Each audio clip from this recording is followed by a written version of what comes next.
Hey folks, welcome back. Hopefully everyone had a good nap. I slept fitfully, but yeah, Folks, we're just welcome back. waiting for this to get started again. How are people doing? They're, I've got a little bit of bubble tea here. I see Ian wake up. I'm here. I'm here. I'm up. I'm up. So yeah, it's we'll have to see how this goes. I suspect it's not going to get any better, but yeah, people are asking, did I have a good nap? Order allowed. Not great. Order okay, allowed. we're good to go. All right. 105 The commission is people in the reconvened. La chat. commission reprend. Good to see you. On est prêt? Are we ready? Are we ready? The next group? The government of Alberta, please. Good afternoon, Prime Minister. My This would name be better is if it was Stephanie Danielle Bose. I'm Smith councillor for personally. the province of Alberta. You were asked this morning if any of the first ministers could have said or done anything to change your mind about the Emergencies Act. And I understood your evidence to be yes, if one of them had said they had alternate tools and they thought it would end the situation, if they had figured out how to obtain towing services, and if they had convinced you that the laws in Canada were sufficient to deal with the protests. Is that a correct understanding? It would have had to have been more than one of them, but yes, this was a national emergency we were facing. But if there was compelling reasons why the Emergencies Act wasn't necessary, it certainly would have given me pause. Annoyed. Thank you. You would agree that this is the very reason why proper and adequate consultation is so important and in fact required under the Emergencies Act. Yes, that makes sense. Okay. Don't you agree then that giving the first ministers advance notice and time to prepare would have allowed the first ministers to share with you the details and the input that you indicated to the commission would be important to your decision making? Throughout the 2 weeks, 3 weekends leading up to those conversations, we had many engagements with the provinces, the officials, ministers, and indeed there was a letter from the province of Alberta asking for exactly that, help with tow truck resources. So they felt very strongly that the federal government needed to step up with extra tools and extra support so that they could get those vehicles towed from Coots. So there was engagement with the provinces throughout, and we were certainly all talking about what would be needed to put an end to these occupations and blockades. And certainly there's been a lot of evidence before this commission about how Alberta solved the tow truck problem, so I won't get into that. But you would agree that none of the engagement you had with the provinces discussed at all the use of the Emergencies Act and whether it was necessary in the provinces. The consultation on the use of the Emergencies Act needed to center around what we'd actually do with the act. If I had consulted with the premiers early on without saying, these are the 6 things we would do with the Emergencies Act, their first question would be, okay, you might want to do this Emergencies Act, but what are you going to do with it? What powers will you be giving yourself or the federal government or our officials and police services? Big fan of making so stuff. There was ongoing conversations about tools, and the consultation on the Emergencies Act was done when we had a very clear list of the things we would actually be bringing in with the Emergencies Act. I will put to you that the way the First Minister's meeting was arranged, which was a short notice invitation with no indication of the topic of discussion, meant that the discussions you did have with the First Ministers could not possibly provide you with the details that you needed to consider. I disagree. In your evidence today, you said that at the First Minister's meeting, you heard Premier Kenney say there was a plan for Coots, but that you had heard that before and you were not convinced that morning that it would be put to use. Is that correct? No, I had no reason to doubt Premier Kenny's goodwill and hopes that Coots would be resolved. And in fact, they did soon. resolve Coots. But I also knew that Coots had been in place for, at that point, 3 weeks. There had been an ebb and a flow. There were moments where traffic was let through, moments where people Happy to have you. showed up more intensely.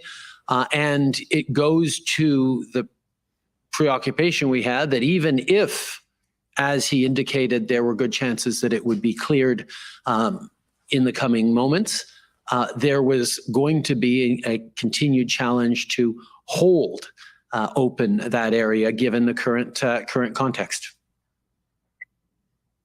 Minister Mendocino said at the IRG the afternoon previous, which you were present at, that there was going to be enforcement action at Coots, correct? Yes, it was something that we had been monitoring for a while. It would turn out that the RCMP, who had intended to do enforcement action as the provincial police force many days, if not a week before, had to suspend it because of genuine concerns around officer safety and the presence of significant numbers of weapons and problematic individuals in that. So it was something we were anticipating and hoping was going to happen, certainly hoping was going to happen peacefully, but it was something that we had been hoping would happen for a while. Yes, certainly, because what we saw was that the actions at Coots changed from public order policing activity into a criminal investigation. And around 8 p.m. on the night of the 13th, Commissioner Lucky emailed Minister Mendocino and Jody Thomas and advised them that the RCMP had an enforcement plan ready for execution and that they were indeed on the cusp of enforcement in Coots. And that proved to be true, correct? Yes, it did. That was good news that it was true, yes. So then why were you doubtful when Premier Kenny told you that he believed the situation had been secured and the RCMP would now proceed with broader arrests and secure the porter, when exactly what you had been told the night before about RCMP enforcement did in fact happen? We had been told throughout the process, throughout these weeks, that things were about to happen. Sometimes they happened, sometimes they didn't, and not just at Coots, but elsewhere. So there was an understanding that inevitably things were more difficult than Everybody is a screw up except reality is always more difficult than plans. It was good news that the province was able to clear, but I will also say, or that the situation was able to be cleared in the province at that point. I will also say that it was done in part with resources drawn from British Columbia. And one of the things that Premier Horgan attested to or said in that meeting was he understands it's a national emergency. He understands and agreed with our use of things, but he was very concerned that even Trudeau as he was worried but about what was happening at the Surrey border crossings, as he was worried about convoy activity in the interior, second, in other parts of there's BC, no way they're going to proceed. He had to give up a number of police officers to help with enforcement in Alberta. And while, yes, it was good news that Alberta looked like it was going to be resolved, there was a constant challenge that the whack-a-mole challenge that was brought up in other contexts, that things kept coming back. And we had a level of concern that even if one place was resolved, the threat environment, the concerns we had were going to replicate themselves elsewhere.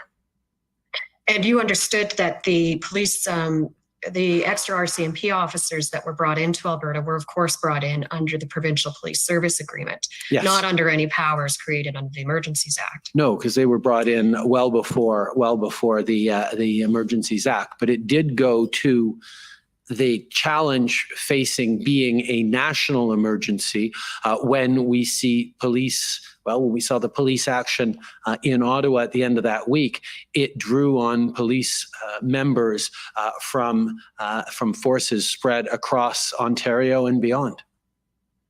The Emergencies Act didn't change that, though. It facilitated that. It But it didn't create facilitated that. police, it didn't create police officers. No, but it Correct. highlighted that you couldn't just look at one place and say, oh, we have enough resources to fix in this one place. It was a broad challenge across the country at the same time. So Alberta being on a hopeful track at that moment was obviously good news, but it wasn't sufficient to say, oh, great, there's no more national emergency. All right, I'm going to put to you the fact that you did have evidence that the laws in the provinces were sufficient to handle the blockades. And I'll give you two examples. One is that the Windsor Police, along with the OPP, cleared the blockade and the Ambassador Bridge was reopened before you made your Sadly, I don't decision, know. correct? Yes, with the caveat that a lot of the people who were leaving the Ambassador Bridge were purportedly headed towards the Sarnia crossing or the Fort Erie crossing, meaning that there were still real concerns that even as we settled things in one place, the rhetoric across the country and the online activity indicated that people were not going home, but they were looking for the next thing they could engage with. So other places so to the protest, Police powers were able to deal with the problem, and correct? continue to express themselves. They were At able to that clear the moment, blockade. They were able Yes. to clear lanes at that moment, yes, in that spot. Okay, But there was And a of real course- concern there would be more, right. or they The other would return. example of the other example is Coots, where the RCMP were able to safely conduct a criminal investigation, execute Let me search see if I warrants, can make do that. arrests, correct? Yes, And that protesters in Coots indicated to RCMP that they wanted to leave the protest because they didn't want to be associated with the criminal elements All right, uncovered, Mike is a correct? little hotter now. I can't speak to what their intent was. Okay, we've heard evidence in this commission, so the commission knows what one of the protesters did indicate the intent was. Now, these are in fact the type of decreases in troublesome protest activity that you had been hoping to see in the weeks prior, weren't they? Yes, And definitely examples of how existing legal tools and police powers were effective at dealing with illegal portions of protests, correct? yes. All right. Out of your time, so if you could. And that's okay. I think I will end there. Thank you very much, Prime Minister, for answering my questions today. Thank you. Next is the convoy organizers, please.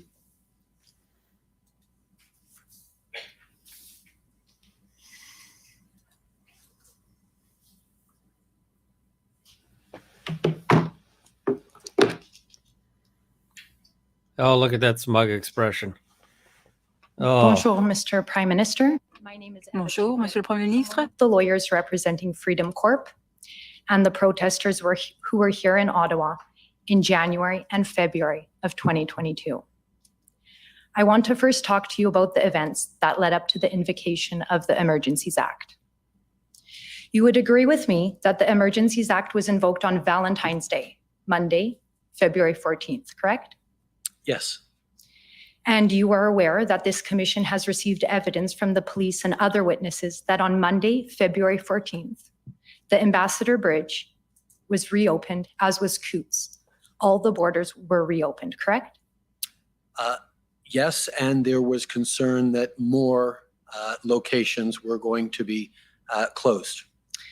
Actually, Coots didn't open till Tuesday. Okay, well, we'll review the record for that. On the Sunday night, February 13th, there was an IRG meeting and you were He there. might and in not have been fact, you were allowed the back chair of in. that meeting, is that correct? Yes. And at the IRG meeting, you were advised that there was a breakthrough agreement between the Mayor of Ottawa and the convoy organizers to move trucks out of the downtown residential areas. Isn't that correct? That is not how I remember it, no. Okay, well, I can advise you that at the inquiry, it was confirmed by the documents your officials filed here and a little and by nap. witnesses, namely Jody Thomas.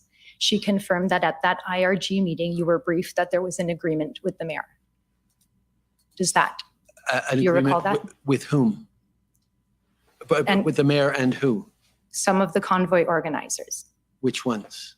Well, Tamara Leach, who's present here in this room, signed a letter. It was made publicly available on the news on Sunday, February 13th, and you were advised of that agreement at the IRG meeting. And we were also advised that For that Everclear. agreement wasn't holding and that many of the convoy had decried it as fake news and not actually an agreement that they would abide by. And you learned that on Twitter, is that correct? No, we learned that at the IRG By whom? by our elected officials. Thanks. And now you should be aware that this commission has also received evidence from city officials and others that the next day, on Monday the 14th, over 100 protest vehicles had moved out of the downtown residential areas under the mayor's agreement prior to your 4:30 p.m. announcement invoking the Emergencies Act. Is that right? Depends. I can't speak to that, but I'm sure others have or will. They have. And you are aware of the evidence before this commission from police officials and others who testified that the efforts by the truckers to further vacate the downtown residential areas under the mayor's deal were blocked by the police on both Tuesday and Wednesday, February 15th and 16th. Are you aware of that? No, I am not. My understanding was the police were allowing anyone who wanted to leave to leave. Okay. Would you agree with me that it would have been a far better outcome if you and your colleagues would have allowed the de-escalation agreement with the mayor to be completed, and there would have been no need to invoke the extraordinary powers of the Emergencies Act, including the significant and violent police actions and freezing Canadians' bank accounts? If I could interrupt, Commissioner, it's Brian Gover on behalf of the Government of Canada. The agreement was to move the protesters to Wellington. My friend is misstating the evidence in my submission. I could provide some clarity. Okay, go ahead. It's very well known in the agreement with the mayor that it was to remove vehicles from the downtown residential areas. I And don't yes, Mr. Gover, thank you, to move to Wellington, but out of residential areas apart from Wellington. So thank you. Yeah. Can you now, are you able to answer the question? I believe the answer was no, but you can repeat the question if you like. Sure. If you had allowed the de-escalation agreement, in other words, moving trucks outside and other protest vehicles outside of the downtown area, there would be no need to invoke the Emergency Act. Mr. Commissioner, I object again because characterizing this as a de-escalation agreement in my submission is a misnomer. This was an agreement that didn't hold, but it was to move vehicles from residential areas to Wellington Street. Well, I'll let the question stand. I think it's a question of interpretation. Go ahead. So no, I don't agree. Thank you. Yeah, I think she lacks a little bit of demeanor, but Your officials she's- have testified that they were following the convoy as it began moving from regions of Canada towards Ottawa. And you are aware that thousands of Canadians lined the highways and overpasses to cheer the truckers. Is that right? I can't speak to the number, but yes, Thank there you. were many supporters. Yes. Mr. Prime Minister, I would like to read to you an excerpt from 3 of the many statements that Canadians prepared for this commission. Canadians who supported the convoy and explained why. And I would This ask isn't a the registrar question. to bring up document ID HRF 401660. If you could turn to page 274, please.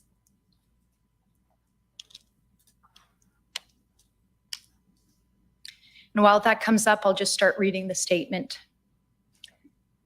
274. Elizabeth Klapik provided a statement about how the government's COVID mandates and lockdowns disrupted her life. Starting at paragraph 3, she said, "The truckers and the Canadians who lined the roads overpasses, and highways restored the hope that I had almost lost. These patriotic Canadians told me that I am not alone, that I matter. I will never forget the hope and pride I felt watching these amazing truckers driving along Canadian highways, crowded with patriotic Canadians flying patriotic. This is not a Canadians flying question. their This flags. is just a political statement. This could have been made out of And court. holding or their out signs of- of support. I will never forget the tears I shed as I regained that almost lost hope, that love for my home and native land, that love for my fellow Canadians. She's just trying to get a At soundbite. page 235, Ottawa resident Karen Hanna, who obtained a sociology Agreed. degree They're- from they're- Ottawa University, They're flubbing this. starting at paragraph 5, stated, "For months, the leader of our country publicly shamed people like me and my husband. Our own family members turned on us, blamed us, and some even told us we don't deserve health care. What happened to G20 Paragraph was messed up 17. too. One of my most emotional moments was dancing on Rideau Street beside a local man. He had tears streaming down his face. All he wanted was a hug. It was very overpowering for him. I met a girl, 22 years old, who just hopped in her car from Winnipeg and just kept driving. She stayed the entire time. I met people who were like family to me. People who gave up everything to come to Ottawa for justice and an explanation." At page Where is this 116, here is one of many, many concerned parents and spouses. Sam Crozier at paragraph 8 says, "I am not asking for help. I am begging you to please listen, hear my heart, feel my pain, and help work towards the true North strong and free that we were promised. My husband, an Army veteran who now has You get PTSD, almost no and not from chances anything to he has ask, seen or done in the forces, Trudeau but from what questions our under own oath, government has done. and you're just reading Our to government him. has destroyed my What life. the hell? I, a once optimistic, full of life person, find myself struggling to stay above water now. I struggle to find joy in anything and daily fear a new announcement being made that will further punish us. I have written the same email to every member of parliament daily and been Why would he ignored object? by a large collection of the people meant to be our leaders, meant She's to be scoring no listened to us. points. You'd Mr. never Prime interrupt your Minister, enemy when they're You making have a now heard mistake. the statements not from gonna some object. of the many concerned Canadians who felt compelled to support the protesters. Do you now understand the reason so many Canadians came to Ottawa with such resolve in the midst of a harsh, Oh. cold Canadian winter because of the harms caused by your government This is a COVID closing mandates, argument. This is and they not. wanted to be heard? I am moved, and I was moved as I heard these testimonies, as I saw the depth of hurt and anxiety about the present and the future expressed by so many people. The COVID Yeah, you're pandemic just giving him an was opportunity to unbelievably do his difficult on emotional. all Canadians. And my job throughout this pandemic was to keep Canadians safe. And the way that I chose to do that was to lean on public health officials, lean on experts and science on the best way to keep Canadians safe. And because Canadians got vaccinated to over 80%, we had fewer deaths in Canada than places that didn't reach that. And every heartbreaking story I hear of a family who sat beside the bed of a loved one dying because they had believed She opened that the door to this. vaccines She were more screwed up. dangerous than the disease, I take personally, because I wish I could have done more And to I don't mean convince people to cut to you get off, vaccinated. but I only have 10 minutes. So thank you. That was helpful.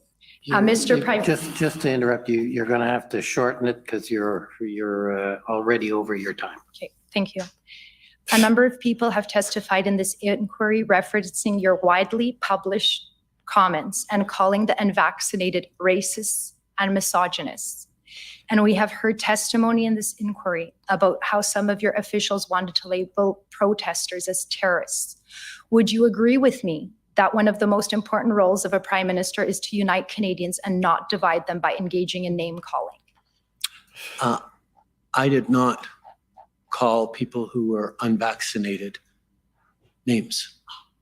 I highlighted there is a difference between people who are hesitant to get vaccinated for any range of reasons and people who deliberately spread misinformation that puts at risk their life and health. She did not do of a good their job fellow Canadians. at all. And my focus every step of the way, and the primary responsibility of a prime And minister she's got is to no keep control Canadians over him. safe and Um, alive. This is Right. not how you do a So, cross. in terms of safety, when you met with, I'll reframe, Minister Blair, Public Safety Minister, Minister Mendicino, National Security Intelligence Advisor Jody Thomas, and RCMP Commissioner Brenda Lucki, and today you testified that the federal government was committed to exhausting all alternatives to a resolution prior to making a decision to invoke the extraordinary powers of the Emergencies Act.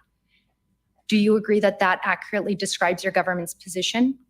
That the invocation of the Emergencies Act was a measure of last resort. Was The reason not why they're something not to be cutting her taken off for lightly. Thank time you. at this point Something is to do because when other she's options, helping him. were not effective. And you are aware that the OPP, along with others, developed an engagement proposal, and you were advised Yeah. of that proposal at the IRG meeting on February 12th, correct? she doesn't know where she's going. It was a proposal, but we had, and it was presented to us. We had more questions about how it would actually work. It was not a complete proposal. My last question, Mr. Prime Minister, when did thank you God. and your government start to become so afraid of your own citizens? That's a very I am unfair. not, and we are not. That's a BS are my question. You questions. can't throw that question. Like, that's not Thank you. something you can actually ask in these If kinds there's of any more proceedings. trouble, that side of the room is going to be expelled. Is that clear enough?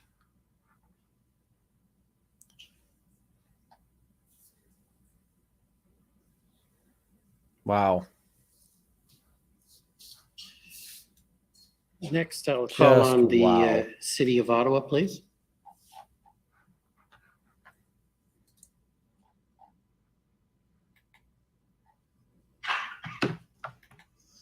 Good afternoon, Prime Minister. My name's Alyssa Tompkins. I'm counsel for the City of Ottawa. I just wanted to take you to a couple of statements on your witness summary to start. So if we could bring that up, it's WTS 566084, please, Mr. Clerk. And we'll be going to page 4.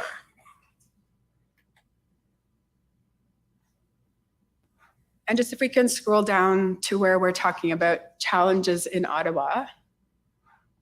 So the first point you make is that the lesson learned was not to let the trucks park because that makes it more difficult to remove them. And you noted that decision makers in Toronto and Quebec City heeded this lesson. Prime Minister, are you aware that since that time, the City of Ottawa, in preparation for 2 events, has indeed closed roads? So the city's learned that lesson as well. You'll agree? Excellent. Okay. That's The second, about the resources, you state that there appeared to be a breakdown of communication between OPS and the city. And you state it was unclear, for instance, whether the mayor's request for additional police officers was made with the support of the OPS or the Ottawa Police Services Board. Now, are you talking about the letter that you received from Mayor Watson? I'm talking about the fact that we were regularly briefed throughout that there were different requests coming from the police, then from the mayor, then from other elements within the Ottawa's orbit. Okay, well, I'm a bit short on time, but I'll put to you that the letter you received from the mayor was co-signed by the chair of the Ottawa Police Services Board. So by the time the letter came, it was clear it was from the OPSB as well, correct? perhaps. All right, Oh, guys. I can bring it up. Okay. I don't know that it serves us. I'll put to the record, and given my short time, we'll deal with it after. And in terms of OPS, also by that point, why don't we go to the readout of the call? So the letter came, just to situate you. The letter came February 7th, and the next day on February 8th, you had a call with Mayor Watson. Do you remember that? Yes, I do. But we'll bring up the readout. So it's ssm.can.nsc.00002837.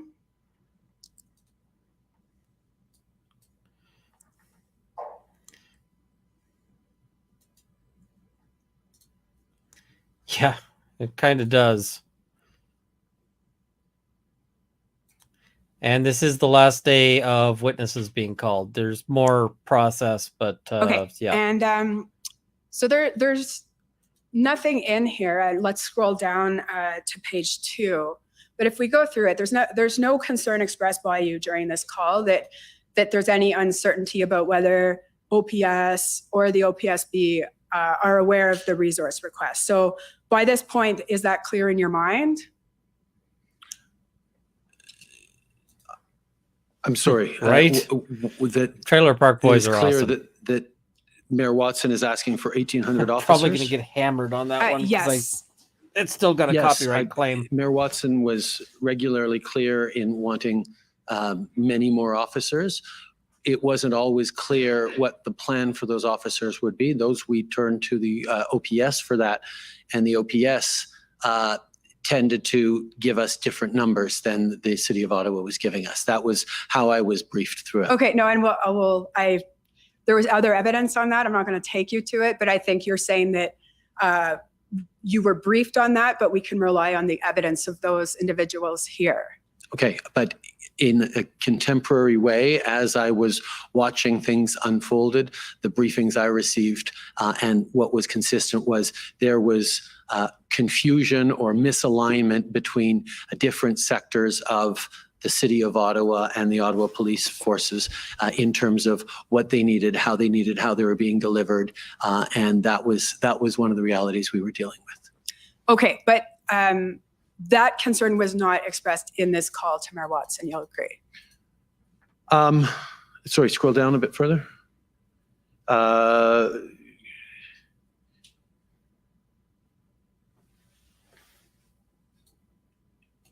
There are moments where you are saying one thing and he is saying another. Is there anywhere we can help around that? I think that was me expressing that there were different messages coming out of the policing side versus the mayor's side.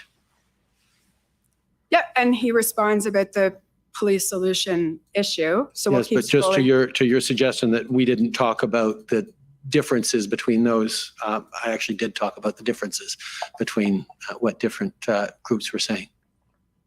Okay, well, we can debate the particularities of that point. This is the day after you received the letter co-signed by the OPSB.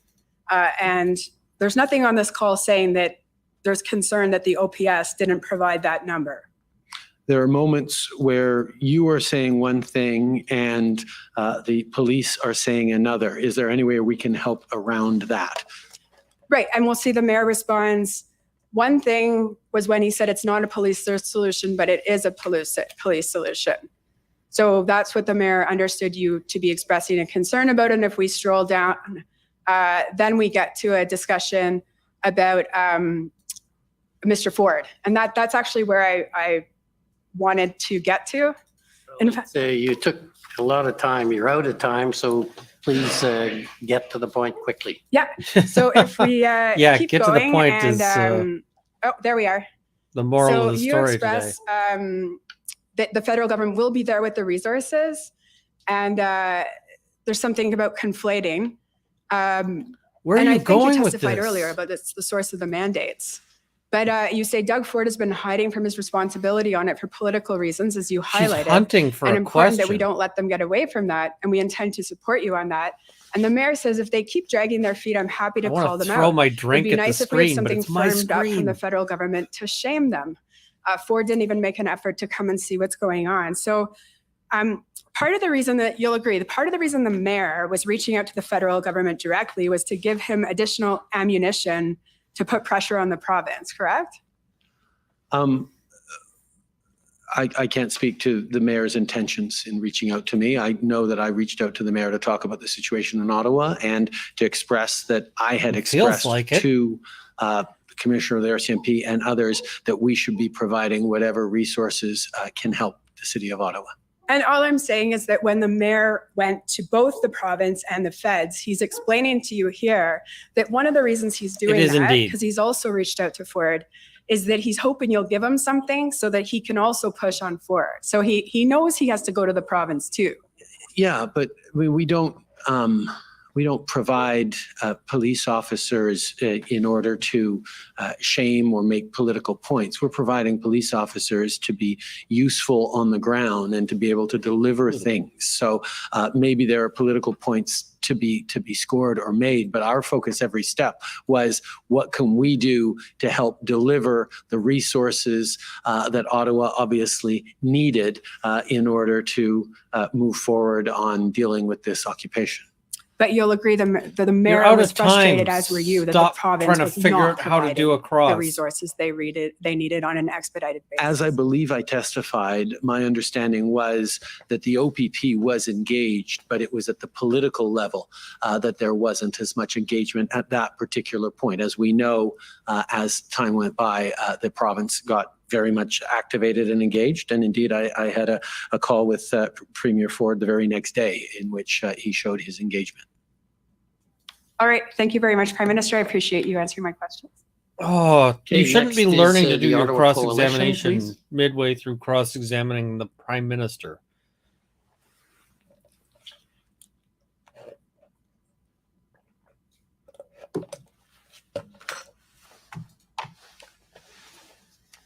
Good afternoon, Mr. Prime Minister.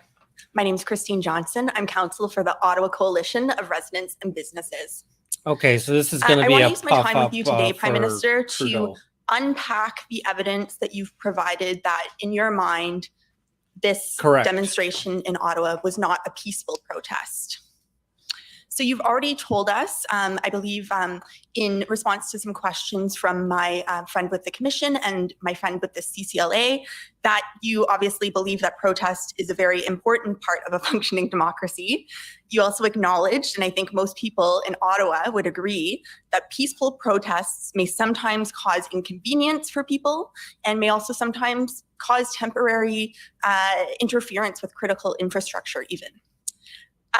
But during the convoy demonstrations in Ottawa, you'd agree that we weren't seeing mere acts of civil disobedience or temporary interference with critical infrastructure.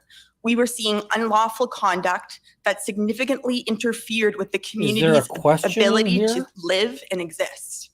Yes. Thank you. And it's your view that as early as the first weekend of the demonstration in Ottawa, some convoy participants were engaged in serious illegal activity by blocking and occupying city streets, defacing public property, and harassing residents. She's basically yes, testifying. as was evidenced by my call with Yasser Naqvi, who highlighted a number of those things and a few more. And from that first weekend onwards, this became even worse and more concerning to you. Yes, reports of people being harassed for wearing masks, the constant noise, the people not feeling safe in their own streets. There were many examples of that. And you mentioned to us this morning that you grew concerned in particular over counter protests rising up. Were you aware in particular of the counter protest that has now been coined as the Battle of Billings Bridge on February 13th? That was, I believe, remind me, I believe that was where a number of residents prevented trucks from getting to the downtown core. That's correct. And is it fair to say that this counter protest was actually quite successful in getting some trucks to leave very peacefully?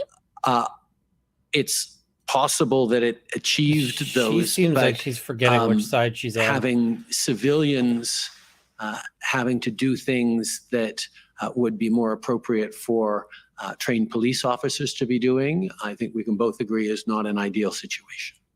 Right. And so was the government worried that, given the success even of this counter protest, they might become more frequent if there was no government action? And you were worried that that was what might ultimately lead to a violent conflict?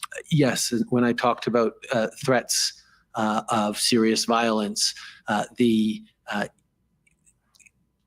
increase of counter protests and citizens taking issues into their own hands increases the possibility of conflict and violence.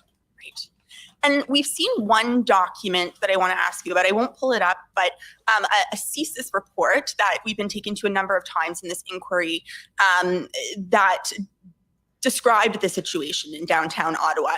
And CSIS communicated downtown Ottawa, mood was actually quite festive, not threatening to passersby.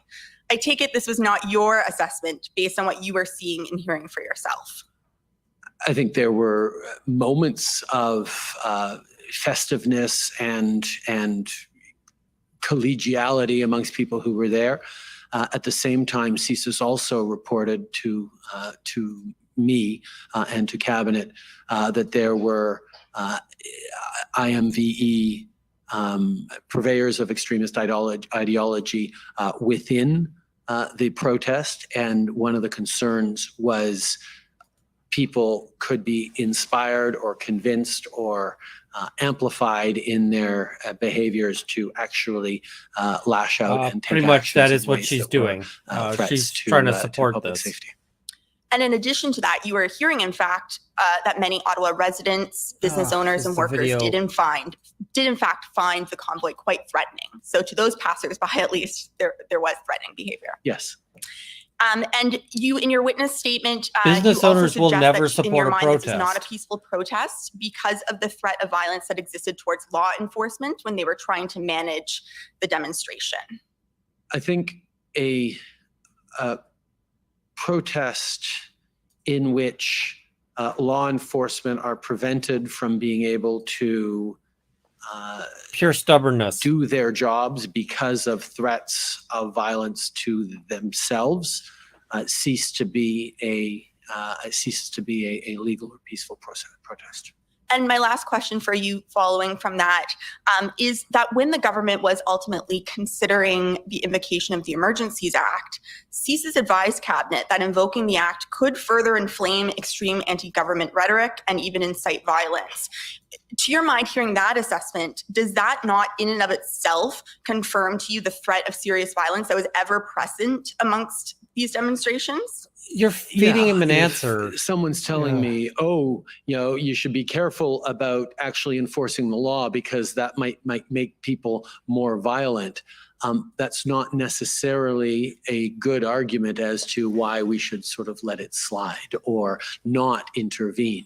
When people are emboldened or digging in to their illegal behaviors, and that enforcement of public order is actually a threat. And this is actually something that Jason Kenney brought up at the FMM, highlighting that these are not rational actors. They are conspiracy theories. And he was concerned, as we were, that the invocation of the Emergencies Act could have people who are irrational overreact, but at the same time, This is that risk this against is a the show. risk that people who were already starting to get fed up and engage in counter protests would start taking more and more into their own hands, which was a greater risk, I think.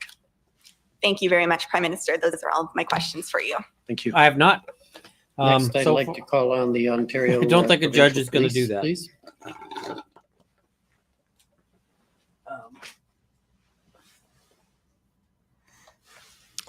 Good afternoon, Mr. Prime Minister. Chris Diana, counsel for the OPP. Just bear with me for a moment while I set my timer. All right, perhaps, Mr. Clerk, if we can start by bringing up document ssm.nsc.can 50625. And while this document is coming up, Prime Minister, it's the transcript of your call with the premiers to situate you in time and place, which I believe was February 14th in the morning. Is that correct? Yes. All right, perhaps, Mr. Clerk, if we can start by bringing up document ssm.nsc.can 50625. And while this document is coming up, Prime Minister, it's the transcript of your call with the premiers to situate you in time and place, which I believe was February 14th in the morning. Is that correct? Yes. All right, if we can turn to page 6, please. Scroll down a little bit. All right, where it says PM, on the second line down, I'm just going to read it out. It says, on a personal note, everything I've heard about RCMP and OPP have been excellent. OPP commissioner regarded very highly by federal officials. Windsor operation was outstanding. We'll continue to Here to collaborate. say we are So I great. take it that that's what you were hearing from your senior officials, that the OPP had been very effective to date? Yes, and I would have mentioned, you're always looking for positive things to say in these FMMs where sometimes there are contentious issues, but that would have been the understanding I had of the previous days. It may not have held from the very beginning of the protest. I won't speak to that, but Would you not agree that moment, I am yes, the that was greatest what I was person of hearing all from officials. time? And that would have been in accordance with your own personal views over what you had seen in recent days happening in Ontario in any event, right?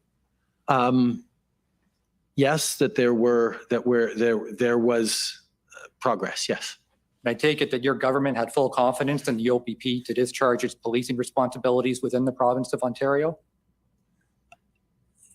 It is not up to the federal government to determine who is policing. So it's not up to us to have a confidence in the OPP to execute provincial responsibilities. No, but my point is and this is not a call where the media was on, this was you were talking to the premiers and you, without prompting, brought up the OPP and the OPP commissioner. So I take it that your government was satisfied with what it had seen at the time of that call with the OPP.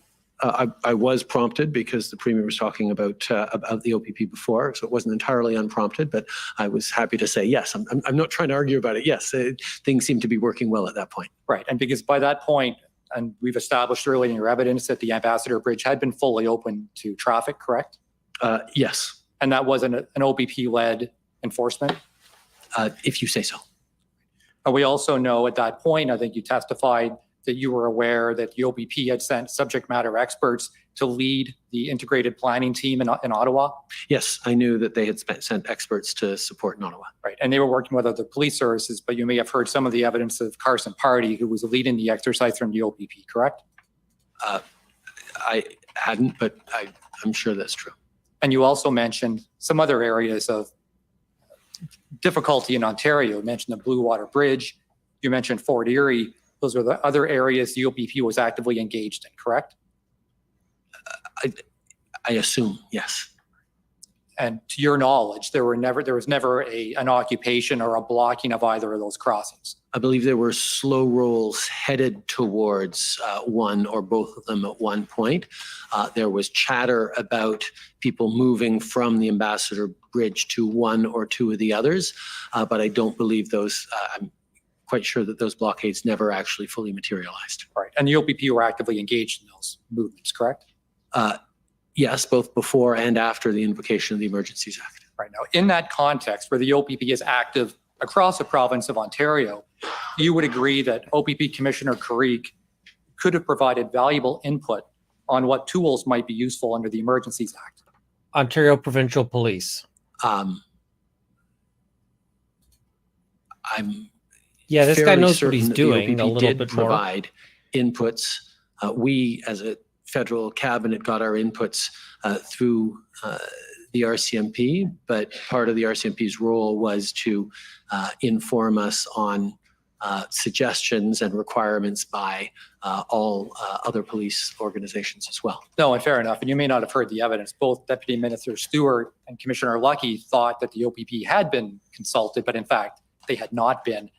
And I guess what I'm putting to you is the notion that if we're dealing with the question of either necessary or useful tools, if a protest is happening in Ontario, it would be a good idea to seek some input from the OPP, correct?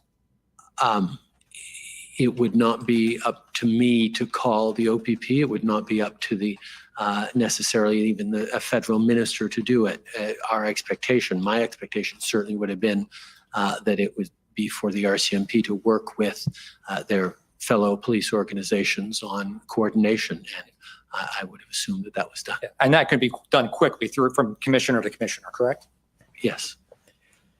And for I think purposes they of just aren't transparency, good at Commissioner, cross. I understand I've hit my 5-minute mark happens. for my last question.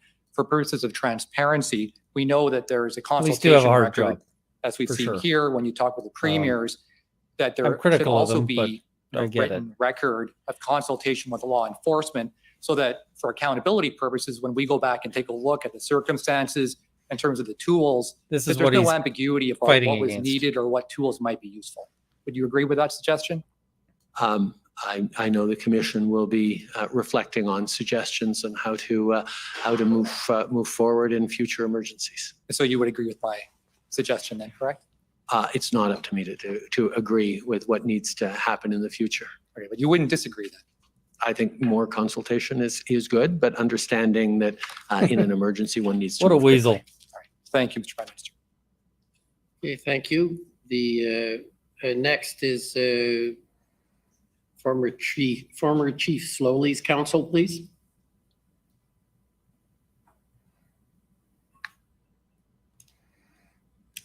Mr. Prime Minister, I'm Rebecca Jones, counsel for former Chief Slowly. And you've testified today about the situation facing the country and the city of Ottawa in particular when the Emergencies Act was invoked, right? And this included threats of violence, trucks with weapons in Coots, trucks with unknown contents in Ottawa, and children in Ottawa at the site of the occupation, right? Yes. And Chief Slowly described the situation in Ottawa as a tinderbox, and I take it you'd agree with that. Yes, that was one of our concerns. I'm not that it sure, could get actually. Worse very quickly. Right. There was always a risk of escalation. Yes. Being a And lawyer you leads to gray testify hair. that it is the responsibility of the Prime Minister to make Actually, I tough was calls going and keep gray people before safe, I right? started, but you know. Yes, and others as well. But yes, that is one of the roles. of the Prime It's not Minister. your only responsibility. I take it that is also the role of a police chief. Yes. And the Prime Minister and a police chief don't take steps just because people are demanding them, right? We certainly need to take into account the perspective and concerns and expectations of citizens. That's an important input into leadership.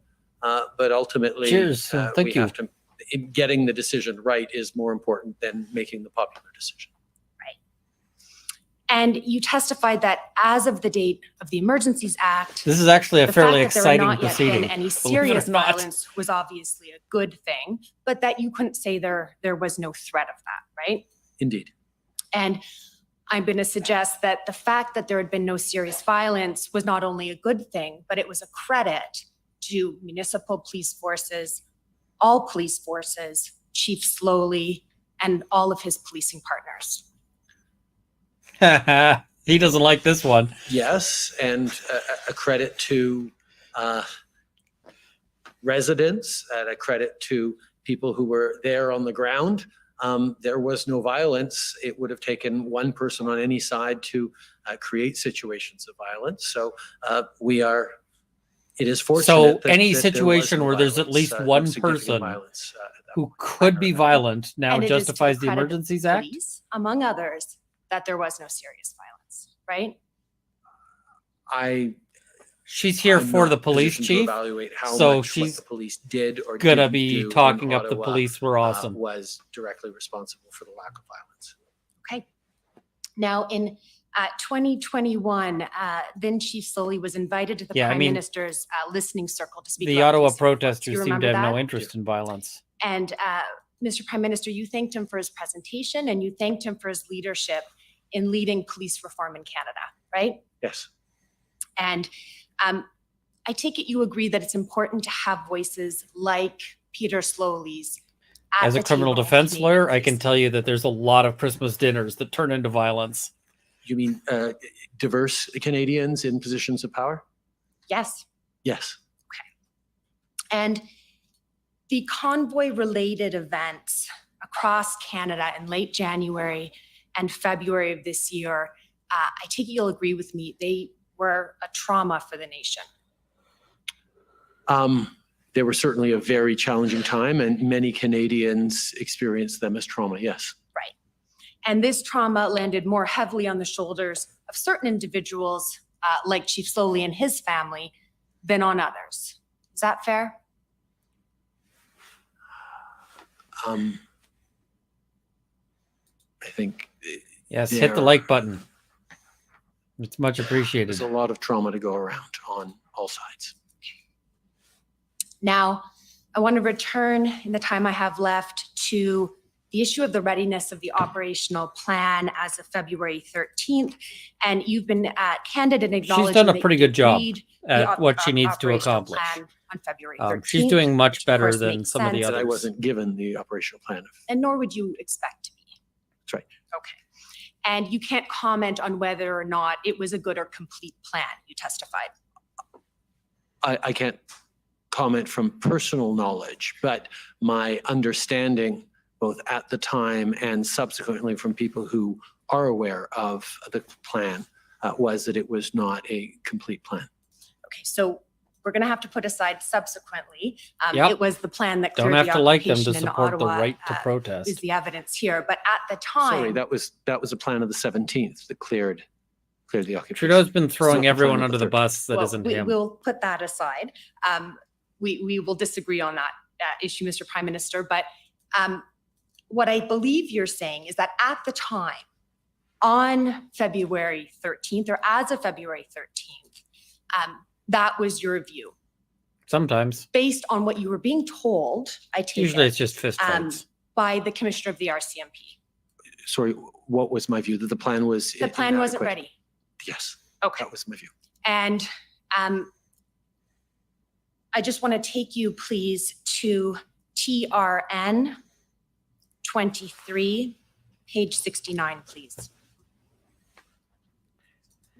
She's here to And Mr. Prime basically Minister, say this that is the testimony police chief did a good of, job Commissioner Lucky before because he was throwing this the chief under the inquiry. bus.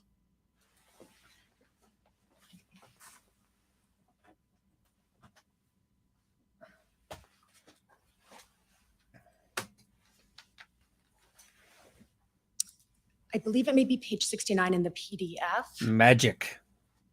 But not elven magic, because elven magic is used for good purposes. There we are. And so if you start scrolling down, you'll see that Commission Council is asking about the status of the plan. And please, of course, take your time to read it as of February 13th.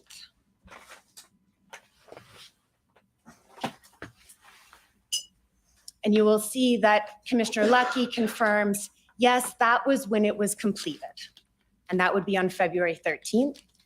And then Commission Council says, and we've heard some evidence about this from other police agencies, but essentially that it was a team effort. The RCMP was there, the OPP, and the OPS. Correct? And Commissioner Lucky says yes.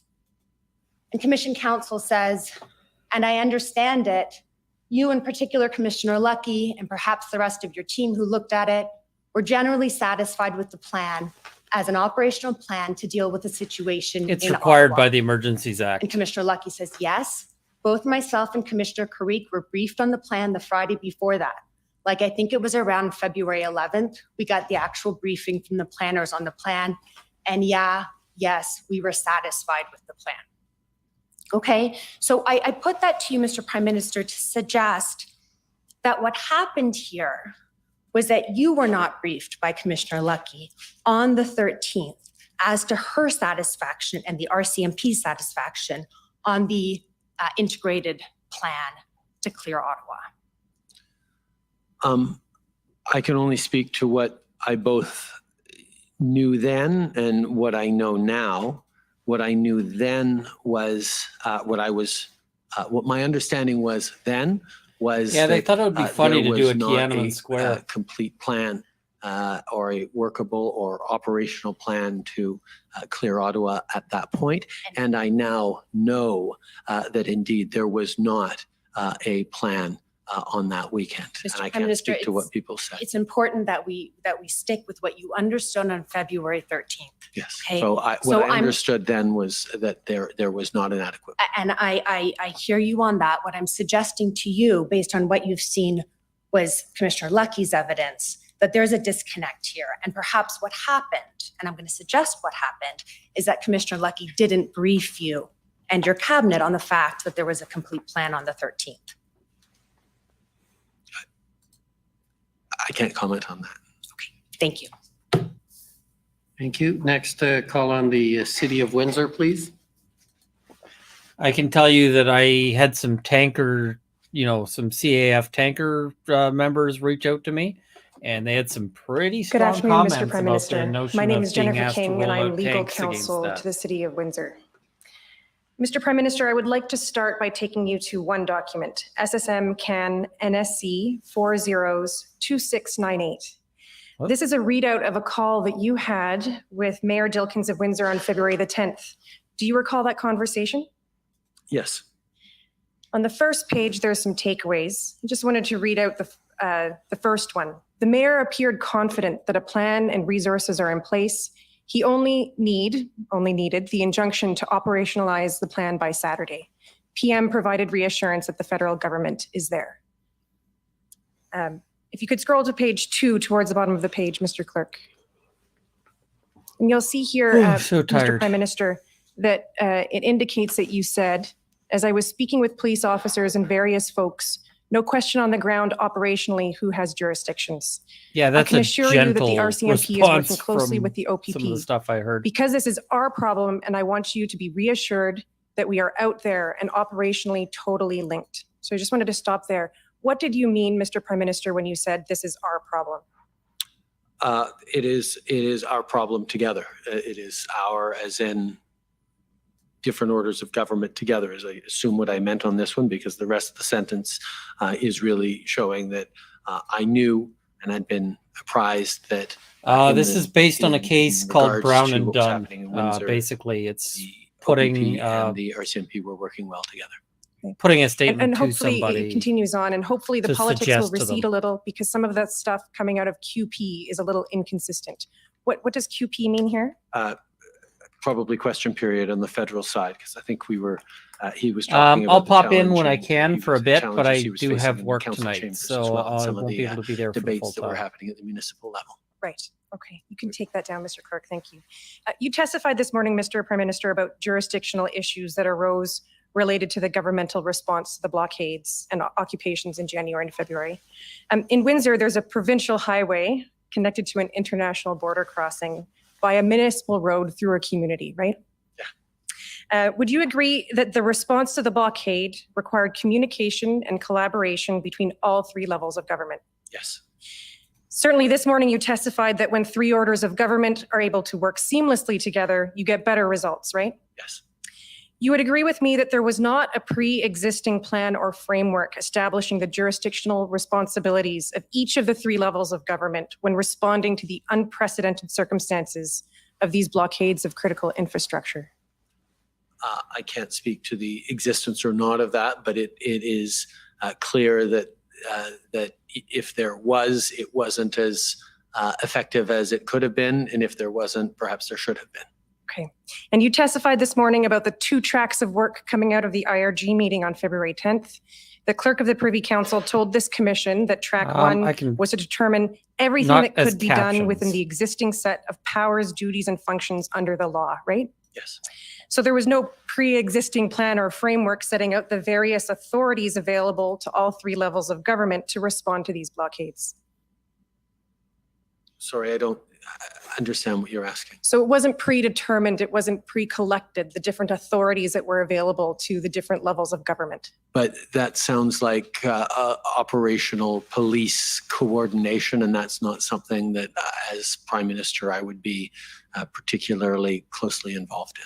Well, certainly the 3 levels of government were considering, and the IRG was considering the different authorities and powers available to them to assist. Yes, the IRG and the federal government was looking to offer resources to police of jurisdiction in helping out. Yes. Okay. So the commission has heard during this hearing several times that Windsor started reaching out to the province and to the federal government shortly after the blockade was cleared, asking for the 3 levels of government to sit down, debrief, I don't and have work the bullet in together the glass, to but develop there's a merch. plan to protect these international border crossings. Minister No, Blair, this is just to give for you a show. heads up, testified that he did not recall this request, but said it struck him as a reasonable request. Do you agree? Yes. And Minister Mendocino testified that a planning process to protect border crossings must include every level of government, of course, the City of Windsor and other border communities as well. Do you agree? That makes sense, yes. And so you'll agree that all three levels of government must collaboratively develop a framework to protect the critical infrastructure in Canada. Yes. Mr. Prime Minister, you said in your remarks on the revocation of the Emergencies Act on February 23rd that even as this it's required emergency as is part of the over, Emergencies Act, or we they need wouldn't to be make doing sure our this. institutions are prepared and ready for the future. This issue won't just go away. And in fact, Mr. Prime Minister, the next threat may be different than the blockades that we experienced earlier this year. What are you doing, Mr. Prime Minister, to ensure that such a plan is developed on an urgent basis? I have made it clear to the appropriate ministers that working in particularly Minister Blair, Minister of Emergency Preparedness, that preparing for emergencies of all types must be a priority for this government and must involve working with partners at all orders of government. Thank you. Next, I'd like to call on the Windsor Police Service, please. Claire Patterson, I'm counsel to the Windsor Police Service. Minister Blair testified earlier this week, and he agreed that the Windsor enforcement operation on February 12th and 13th was a success with no loss of life or serious injury to public, Other way around. protesters, or police. Would you agree with Minister Blair's assessment? I have no reason to disagree. Yeah, no. Okay. And you're aware the Ambassador Bridge was reopened by police in the early hours of the morning of February 14th, correct? Yes. Okay, my friend for the OPP took you to the First Minister's conference call on February 14th, 2022 at SSM NSC CAN 625, please. And I'll just put your comments back up. It's the same paragraph we're going to look at again on page 6.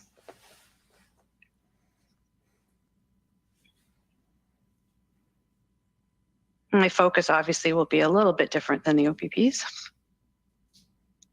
And in that paragraph, for the comments attributed to you, you say the Windsor operation was outstanding.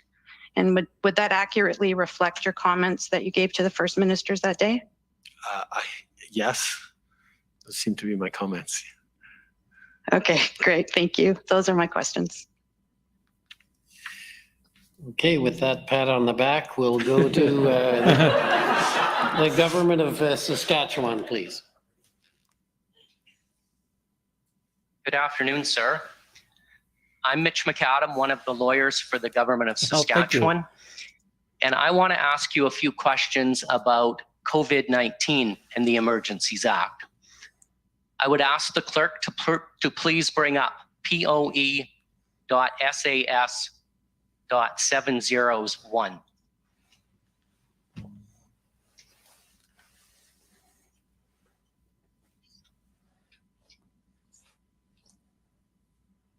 Sir, this is a letter that you sent to Premier Moe of Saskatchewan on April 8th, 2020, about COVID-19 and the Emergencies Act. And I think you talked this morning a little bit about considering invoking the Emergencies Act to deal with the pandemic back in March and April of 2020, didn't you? Yes. And I take it that similar letters would have been sent to all the premiers? Yes. And if we can go to the top of page 2 of this letter, at the end of the first paragraph, it refers to the fact that you are formally initiating a consultation process under the Emergencies Act. That's correct, isn't it? Yes. It was a formal process. Yes. And clerk, if we could go back to the first page. Oh man, I and the would love bottom to of the see letter. Marie Heinen in this.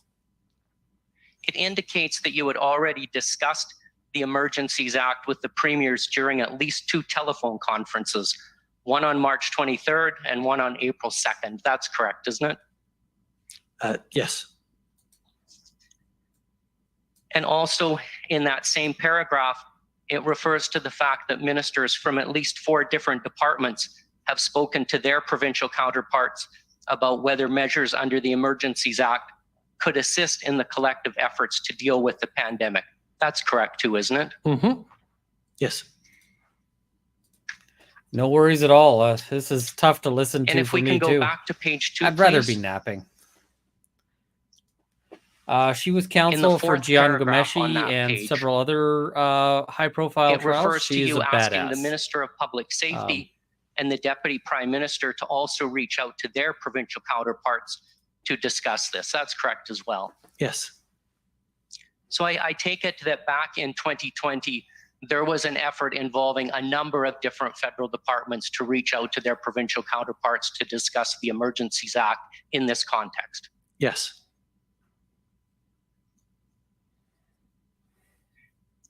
And if we look at the end of that paragraph, I take it that there was a plan that you were going to convene another telephone conference with the premiers to discuss this topic further, correct?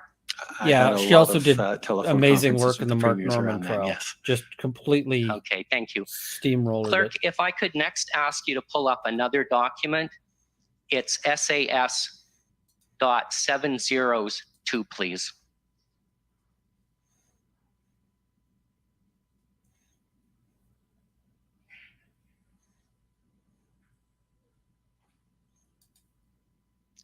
We'll just wait for a moment while the letter gets pulled up. Prime Minister, you'll see that this is a letter from Scott Moe, sent as chair of the Council of the Federation to you about COVID-19 and the Emergencies Act on April 14th. Do you recall this letter? Yes.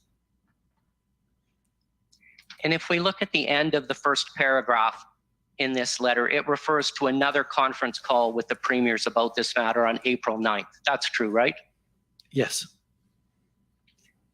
And in Premier Moe's letter, he shared with you the opinion of the premiers I don't that think it was he had neither much choice necessary on that. nor advisable to invoke the Emergencies Act at this time. That's correct, isn't it? Yep. And that's what you heard at the conference call on April 9th. He correct? absolutely Yes. is. He's doing a And solid as a job. result, the Emergencies Act was not ever invoked by your government to deal with the COVID-19 pandemic, was it? That is correct. Prime Minister Justin And Trudeau is Except being in so much as cross-examined the about most the recent Emergencies use of Act. the Emergencies Act was linked to the COVID pandemic, at least indirectly. Okay, understood. And sir, would you agree with me that the provinces had the capacity and the authority or the tools to deal with the pandemic back in 2020? Yes. 2020. Yes. And the provinces were dealing with it. I think your words this morning were they had it under control. Yes, it is. They certainly had more appropriate tools and experience to deal with the public health emergency than the federal government did to do that, to take over the public health side of the public health emergency. Yes. Okay. And where Healthcare delivery federal- is the provinces in this country. So that's the point. Understood. And where federal assistance was required, it could be provided without invoking the Emergencies Act, correct? Yes. Yeah, he seems Now, like he Prime got Minister, it into we've his head and then just already wanted to heard make sure it today happened. a lot about the consultation with the provinces in February of this year, in particular on the morning of February 14th. So I won't go through that with you again, but I just ask you if you will agree with me that the consultation process that was followed in February of this year was very different from the process that was followed back in the spring of 2020. Yes, it was. Thank you, sir. Those are all of my But questions. if I'm allowed to elaborate as to why they were different. Absolutely, Prime Minister. The Emergencies Act isn't a monolithic act. It actually has many different categories and types of emergencies within it. In the spring of 2020, what we were talking about was a public welfare, a public health emergency. I don't have the exact categorization, but one can imagine that a public health emergency like a pandemic would require a different set of tools than, or a different perspective, and certainly a longer term opportunity with more opportunities to write letters back and forth and consult with the whole Council of the Federation and draw up paperwork in response to the consultation. And we certainly took advantage of that because in the section of Public Order of the Emergencies Act, It is all for refers show. to public health emergency and invocation of the Emergencies Act. It says clearly you have to have that consultation done before. In the section on a public order emergency, the requirements for consultation is, I believe, laid out that if there is no time for consultation, that consultation can actually happen afterwards, after the invocation.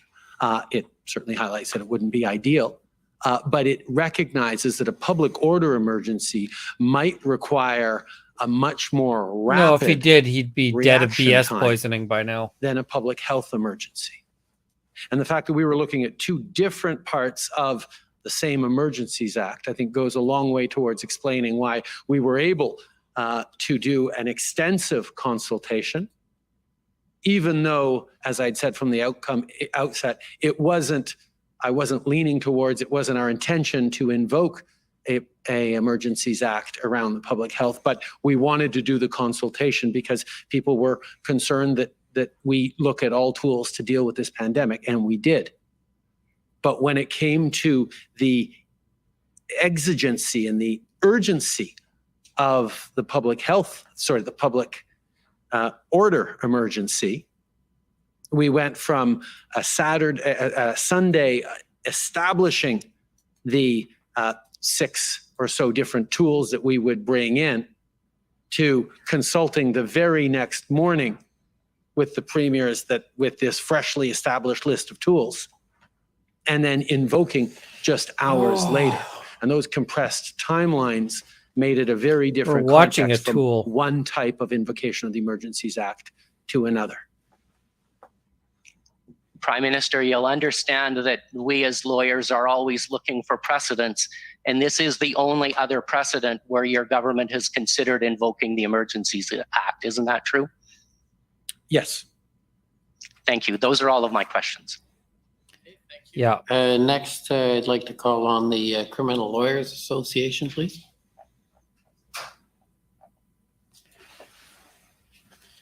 Oh, this could go either way. Prime Minister, my name is Greg Del Pietro. I'm one of the lawyers representing two organizations, the Criminal Lawyers Association and the Canadian Council of Criminal Defense Lawyers. By way of overview, I'm going to ask you about a summary of the inputs and considerations that were available to you, summary of police powers, and then I'm going to ask you, I'll throw my final pitch. With respect to the factors that were taken into account, and this might not be a complete list, but will you agree that it was a situation that was dynamic? Yes. It was a protest or occupation that was happening at more than one location and in different provinces? Yes. You had to take into account the scope of police powers as exist within the criminal code? Why is the Criminal Lawyers You had Association to take into account the adequacy of those police powers having regard buffing to the the government? circumstances that presented This is themselves? not the job of Yes. criminal lawyers typically. You had to take into account resource issues, how many police officers are available, when, where, that kind of thing. Definitely, yes. You had to take into account jurisdiction issues, and in particular, municipal, provincial, and federal. Yes. With respect to inputs, I had the same thought. you had input when I say inputs, and that's information available to you or inputs as to whether or not to invoke the act. You took into account information from cabinet colleagues, Yes. from I opposition don't. I think he's members, out east. Yes. from unelected officials and staff, Yes. from premiers, Yes. from citizens, Wow, this is Yes. really disappointing. from police, from different agencies. Yes. I- Not me directly, but yes, as a cabinet, we did. Yes. You spoke to at least one U.S. official, President Biden, with respect to these issues, Yes. and you took into account information from your legal advisors. Yes. If you were to estimate from the time that you first heard about the convoy and the occupation until the time that you invoked the emergency powers, how much time would you estimate that you spent on this issue?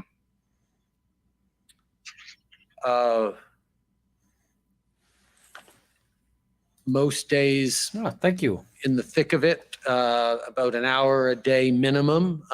Some days, most of the day. Certainly towards the end, my days were filled with that and with Certainly seems like yes, it. other things that was the business of government, but it was quite a bit. You understood and understand today that the use of the Emergencies Act is a matter of last resort. Yes. With respect to police powers, you understand that the police have available to them, and again, I'll just do a catalog of those powers. Negotiation with respect to people. Yes. Surveillance. Yes. They can conduct undercover police operations. Yes. And again, whether or not these are available in this particular circumstance is a different question, but just in terms of a general catalog of police powers, right? Police have available to them to apply for wiretaps. Yes. And to apply for search warrants or production orders. Yes. They can arrest and charge people with criminal offenses. Yes. And if people are arrested and charged, I wonder if he's trying to bail bring this conditions can be around to placed so you upon didn't them, need such the as Emergencies that Act. people not go to certain locations. But that's not a police power. Good comment. Thank you. That I accept that distinction. That's a court power. That's the distinction he's Were making. you It's the ever court that presented- can make that order. There's been discussion about what information you have. I hope so. had with respect to. I think he's going to run operational out of plan. time before he gets to Were you ever close that trap. presented with a concrete and detailed plan showing how traditional police powers, such as those in the list that we just went through, would have worked having regard to all of the circumstances? No, and it wouldn't have been my role as Prime Minister to go through such a plan. Heat ray vision is about Finally, the only and one they I'm don't going to have at just, this point. Give you a bit of overview to my final question. You understand that public confidence in the exercise of extraordinary powers is important to the maintenance of rule of law in Canada? Yes. And you understand that Yeah. the law properly recognizes that privileges, such as solicitor-client privilege, is essential to the proper administration of justice. I can't speak to the law of property. I'm not a lawyer. Okay. You will understand that there's a tension between a privilege claim and transparency, in the sense that privilege claims interfere with transparency. I mean, like Superman being able to shoot Again, heat beams out of his eyes. I'm not entirely sure what you mean by a privilege claim. A privilege claim such as if information is very protected by badly. solicitor-client privilege, then it will not be made available to the public. It won't be made available to people beyond you and your legal advisors. Yes. You understand that the reliance upon the emergency powers has caused a significant division of opinion within Canada? Yes. And here's the final question. Okay, that's what I'm trying to get at, because you're over This your is- time. Actually, final one. just on that last question, a significant division of perspectives. I think I don't know that it would be fair to describe it as significant, but there certainly are different perspectives on the use of the Emergencies Act. I know that there was an awful lot of consensus on one side of that. Fair enough. And here's the final question. In light of the fact that privilege claims have been made with respect to some of the information that was available to you, and I want to emphasize that I'm not challenging those or suggesting they should not have been made, but in light of them, and the result that there is certain information that is not available to the people who are listening to this commission, what do you say to assure people that the emergency powers were properly invoked, having regard to a full consideration of all options? We waived cabinet privilege on the inputs we received. Yes, I just gave up sleep. So that the public and the commission But there's a lot of days I'm not Could available because I'm doing see actual what work. we saw as a government while this was unfolding, and to demonstrate that, to go to the opening paragraph of the Emergencies Act, or one of the early paragraphs, that the governor of a public order emergency, that the governor in council had reasonable grounds to declare a public order emergency. Given all the range of inputs that cabinet was receiving, which for the large part, Canadians have been able to see through this process, I am confident that that reasonable test was met. Thank you, Prime Minister. Okay, thank you. Oh yeah, there was no trap in that. It was just purely buffing the PM's hindquarters. Thank you, Commissioner. And Prime Minister, I'm Brian Gover. I'm appearing for the Government of Canada today. That's a good quote. I have 4 areas to ask you about, Prime Minister, and the first one will involve asking our registrar, please, to display ssm.nsc.can 50216. And if I got the number right, Prime Minister, this is in relation to the cabinet meeting, which was held on the evening of Sunday, February 13th, 2022, beginning at 8:30 p.m. And of course, you've been asked questions about that meeting in the course of your testimony today. My question relates to the CSIS assessment that was provided at that cabinet meeting. And if we could please go to the second last page. He'll answer these ones because this is his own lawyer who's going to basically help him reinforce his position. It appears from this that the CSIS assessment was in relation to possible implications of the invocation of the Emergencies Act across the ideologically motivated that was purely extremism, or IMVE space in Canada, with a particular focus on the Freedom Convoy 2022 and CSIS's subjects of investigation. Is that correct, sir? Yes. And to be clear, the assessment that you received on that occasion, to clarify, was not in relation to Section 2C of the CSIS Act. Is that right?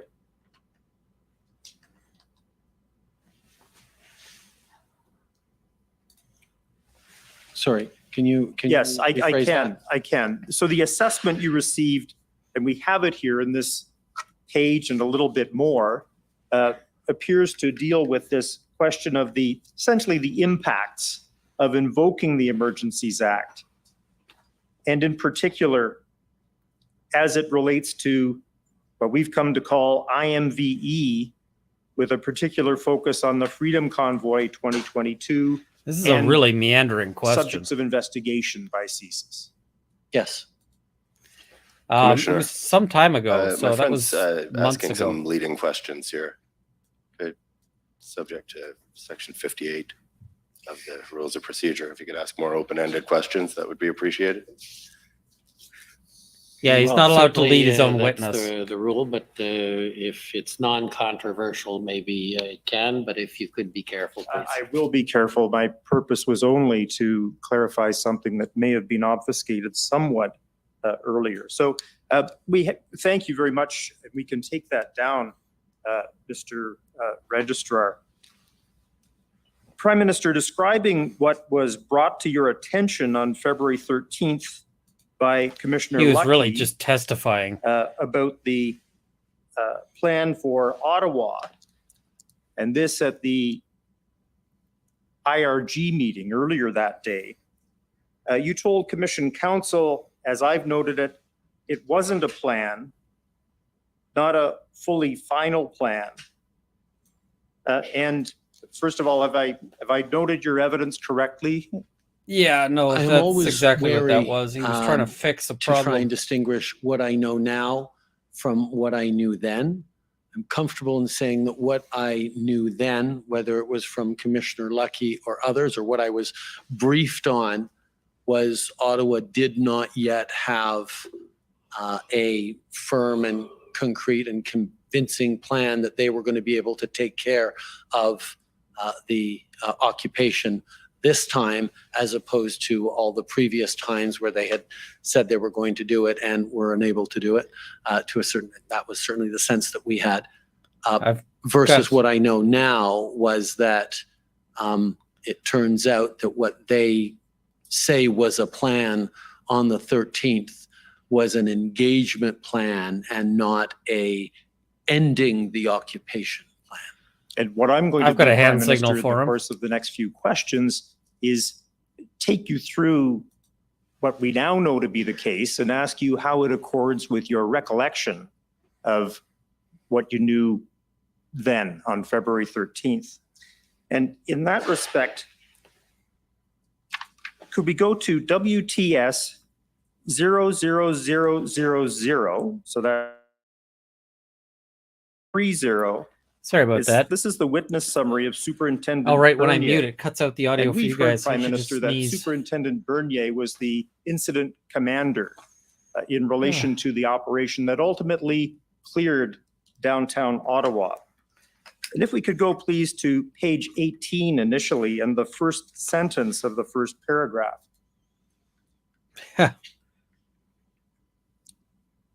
And here we have, on February 13th, the integrated planning team prepared a plan for Superintendent Bernier entitled Don't worry, it's not going to be Integrated around long. Mobilization Operational It's in Plan. its last It's days. referred to as the February 13th plan.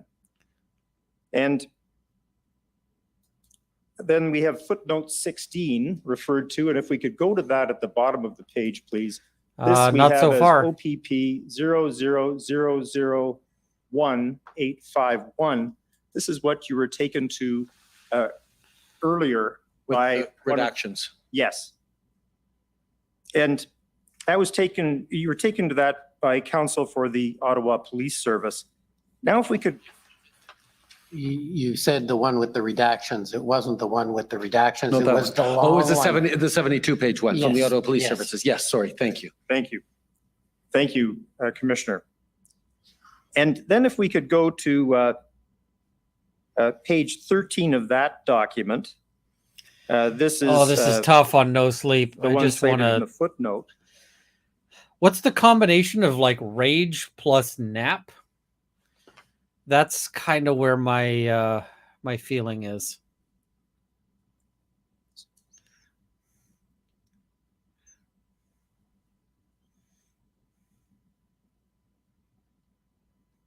And in particular, if we could look at the list of contingency plans that were to be included in Appendix H. You could scroll down a little bit here and maybe stop there if you would. The following plans will be provided by the respective specialized units, POU, I which like we know that. now to be public order unit, deployment, traffic plans. I'm just reading some of them, hostile vehicle Yeah, I was up late mitigation, re-recording that. and importantly, obstruction removal at the bottom, vehicle and persons. And if we could please go to Appendix H at page 62. This is the proposed contingency plans.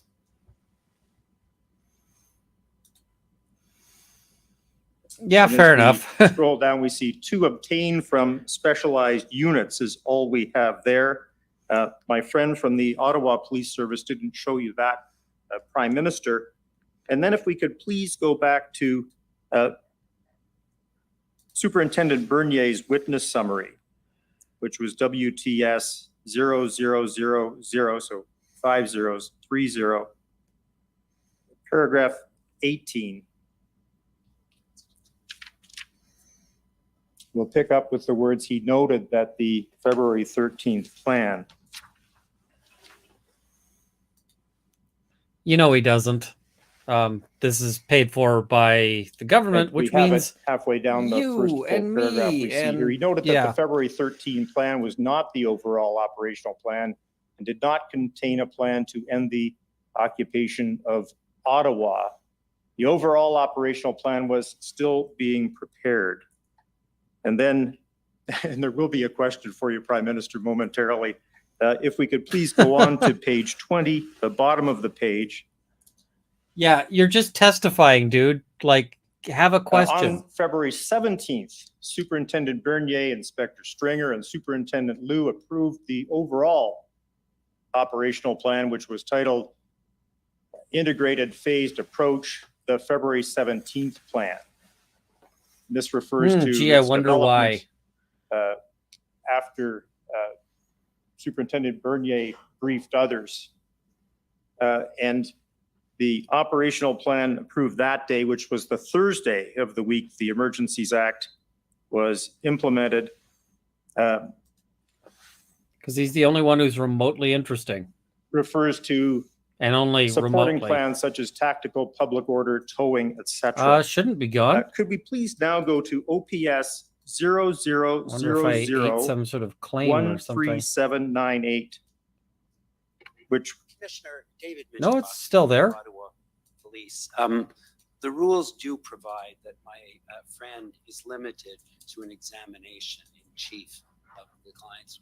We have listened to him go on. Sorry, you're speaking to the microphone, please. Sorry. The rules do there's the provide part that one my link. friend is limited to an examination in chief, and this is not what we're seeing. This is my friend giving evidence, and Yes. I'm sure that there is Yes. a question that will be coming, but so far we haven't heard it. It seems to me that's not what the rules contemplate. Commissioner, I've prefaced this by indicating that I would take the Prime Minister to certain elements of the evidence and You then can't ask do him that how for that like accorded 20 with what freaking he minutes. was told on February 13th about a plan. And that's my intention to do that very shortly. I have to just finish this. You've just one been point. testifying. Like this. Okay, well, if you could get to the question as soon as possible. I because will, thank you. It's looking a bit like a presentation. Yeah, it's, It's break out the explaining to the Prime PowerPoint. Minister what the evidence has been at this inquiry. Shouldn't actually he know? despite Like, aspects of the cross-examination. So Prime you're Minister, not to do that. That's improper. Like, you can't coach your witness on the the stand. plan You developed oh. on February 17th actually referred to the Emergencies Act and the powers under it. But my question, to come back to it, is, Prime Minister, Fair enough. how does the evidence to which I've just referred you, which has been heard in the course of this inquiry, compare with your understanding and recollection of what Commissioner Lucky told you about I've the just plan testified for Ottawa 20 minutes. Do you agree? at the IRG meeting on Sunday, Fuck. February 13th? I can't finish that As word I, for another like testified earlier, half an hour. on the 13th at the IRG, my understanding from officials in general, and most likely Commissioner Lucky primarily, was that the plan that the Ottawa Police Services had at that point was not a plan to end the occupation.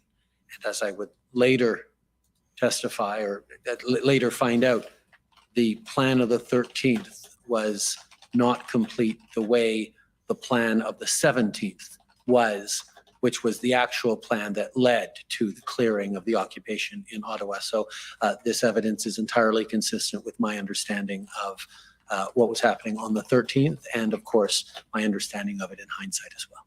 Thank you, Prime Minister. The third of the four areas to which I'm taking you has to do with two forms of consultation under the Emergencies Act that you've described in your evidence. And we're going to be aided by going to the Emergencies Act itself, and in particular, it's at CCF 000000, could be 6 zeros, 47. We could display that, please, Mr. Registrar.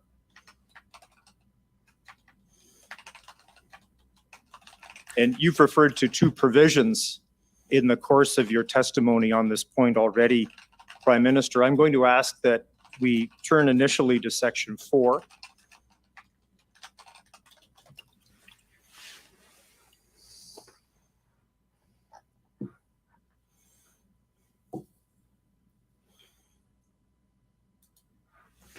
Is he going to read it like 20 more minutes and then, basically go, right? Man, I wish I could just read my clients their entire testimony.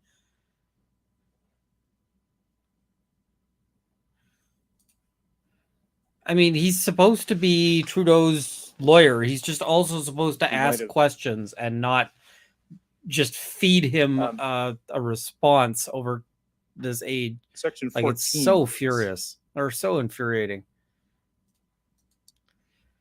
Oh, I'm hoping that they wrap this up and in 30 minutes I'm asleep. I need a nap before stuff later. This provides that I've been watching bits and pieces, before the governor and yeah. council issues, continues, or amends a declaration of a public welfare emergency, the lieutenant governor in council of each province in which the direct effects of the emergency occur shall be consulted with respect to the proposed action. This continues with an indication in subsection 2, where the direct effects of the emergency are confined to or occur principally in one province. The governor and council may not declare a public welfare emergency. Don't want to. Unless the lieutenant governor and council of the province has indicated to the lieutenant governor that the emergency exceeds the capacity or authority of the province to deal with. That'll get posted in a little bit, probably after my nap. The consultation that you've described in 2020, was that conducted under this provision or another provision? Later tonight, I'm going to have some of this. This is indeed a public welfare emergency. Then yes, as of 14.1,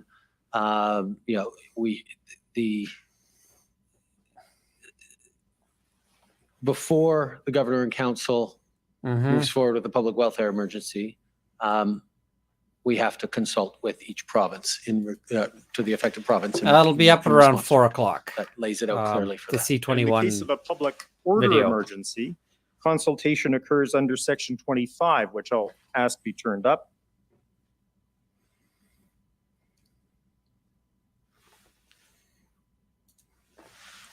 Some iced vodka wouldn't be bad either. Maybe I'll throw some in the freezer just to have a sip later tonight. And you referred to a provision which got to do some work first, but I can have a sip after. Allows for consultation to happen after declaration of a public order emergency. No, his father brought in the charter. Trudeau's trying his best to I note undermine the words in subsection 2, without unduly jeopardizing the effectiveness of the proposed action. And Prime Minister, in relation to a public order emergency, was this the provision you had in mind? Yes, you can see there are conditions subject to subsections 2 and 3, which talk about the effects or the urgency or the negative impact that a consultation could have. Once again, on the lawyer situation, reads for 20 minutes, which is a caveat. Is this what you when it comes to a public order emergency that was not present in the otherwise very similar paragraph applying to a public welfare emergency? That was what I was referring to earlier. Pardon me, I didn't mean to interrupt, Prime Minister. And just before we leave this area, I'll ask that the registrar please turn up How much time does he get? ssm.nsc.can 50625. And this has been pretty well canvassed already, Prime Minister. These are the minutes or the readout of the First Minister's conference call on February 14th, 2022. We understand that this call began somewhere around 10:15 a.m. And first of all, Prime Minister, you told Commission Council this call lasted approximately an hour. Is that right? That sounds about right. Leading. Was any time limit imposed on the consultation that took place during that call? That's an actual question, finally. If it had to take 2 hours, it would have taken 2 hours. Did any of the premiers seem surprised about the topic of conversation? None expressed surprise. Why are you that what struggling we were this much talking with your about? own lawyer's questions? Did any of them seem ill-prepared to deal with the topic for discussion? As I said, we had talked about it a couple of years ago, not with all of them. I believe there were some different folks around the table. But the idea and the concept of the Emergencies Act invocation and consultation was something that we had collectively gone through at a previous iteration. He just So shot his own they lawyer's all question had, down. He didn't realize where his lawyer was reflections going to and share just kind of tanked it during where that his tour own d'état. lawyer's question. They did not say, listen, I don't know what to say. I haven't thought about this. Give us more time to think about it. They had ideas. I have no doubt they would have had more ideas had we had the luxury of much more time on consultation. But this was, these were exigent circumstances. Did any of them ask that the balance of the conversation take place at another time, but it be deferred to later that day? He's trying to or later in rehabilitate the his images. Not that I recall.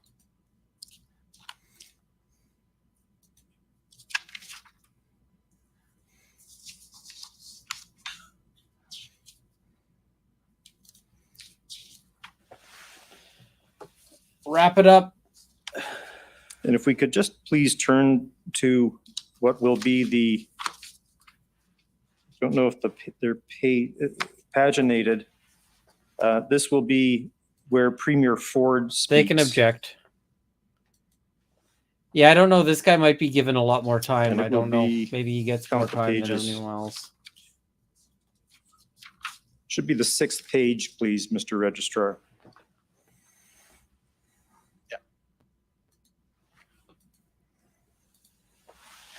Let me read you this page and then ask you, yes? And, you could go down to the next page. Thank you. And in particular, if I could take you, Prime Minister, to the statement, and it's the third last bullet point. Province does not have tow trucks. That will change in the future. We'll ensure that OPP have tow trucks. Embarrassing that we can't get use of tow trucks. So is it fair to say that that was an issue on the morning of February 14th in the first minister's call? Yes, it was.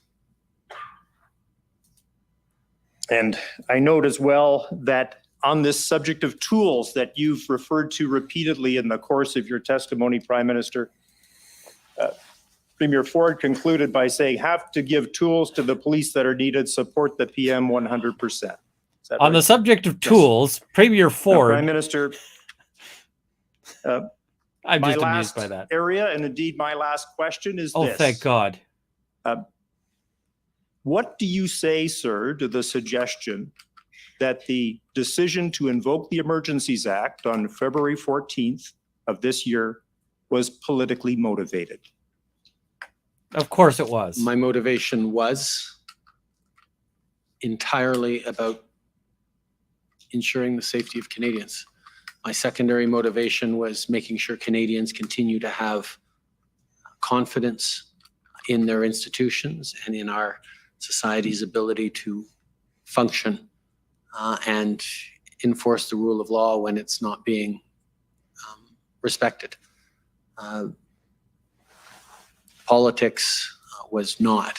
The problem is they also wanted to motivation at all commandeer in the the invocation drivers, and that's where you get into Thank a you very very much, difficult Prime Minister, and thank you, situation. Commissioner. Those are my questions. My last question, are you Thank you. beautiful and everyone loves you? Any re-examination? No re-examination, Commissioner.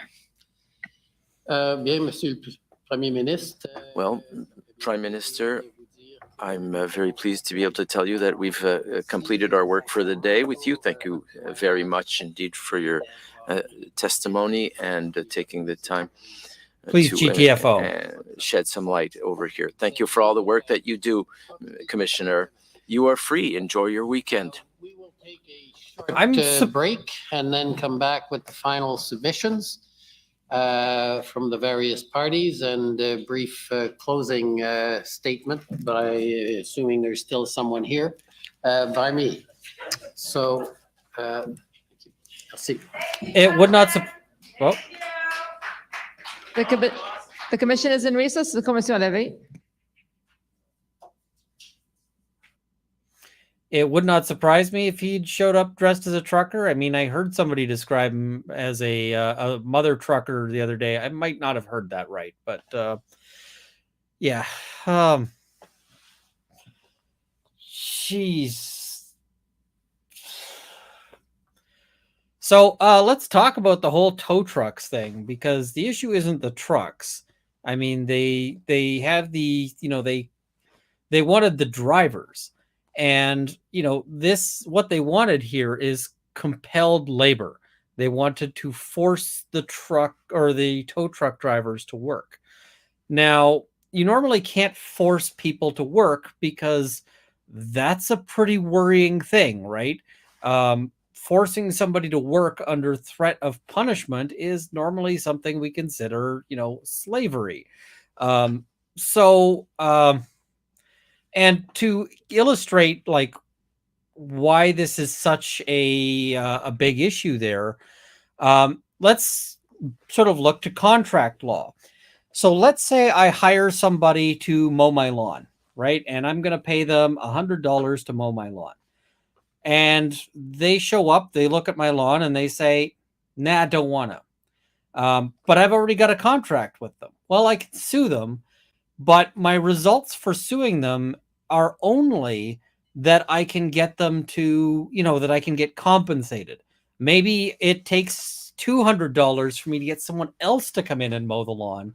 And so then I could go after that other person for the $100 difference, because you breached the contract and your breach of that contract cost me that $100. What the courts won't do in those circumstances is force the first guy to mow my lawn. And the reason why is that notwithstanding that he's got a contract cannot force you into compelled labor. It doesn't create a slavery arrangement. You just can't contract to that. So all you can contract to is essentially the financial value of it. Now, there are some rare circumstances where they will force what they call specific performance.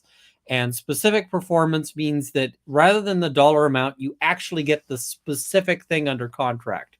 But that's almost never for labor. That is almost always for specific property. This is typically something that might come up for instance, real estate, because let's say I am buying, John Lennon's old house. It might be that there is no substitute for John Lennon's old house, and transferring that property doesn't force the original owner to work. The courts are very reluctant to force labor like that. Another example might be if I'm buying, a particular piece of artwork. I'm buying the Mona Lisa. It might be that there is no, dollar substitute for the Mona Lisa. And so the courts might direct specific performance to say, Runkle now owns the Mona Lisa for the amount he, contracted to pay for it.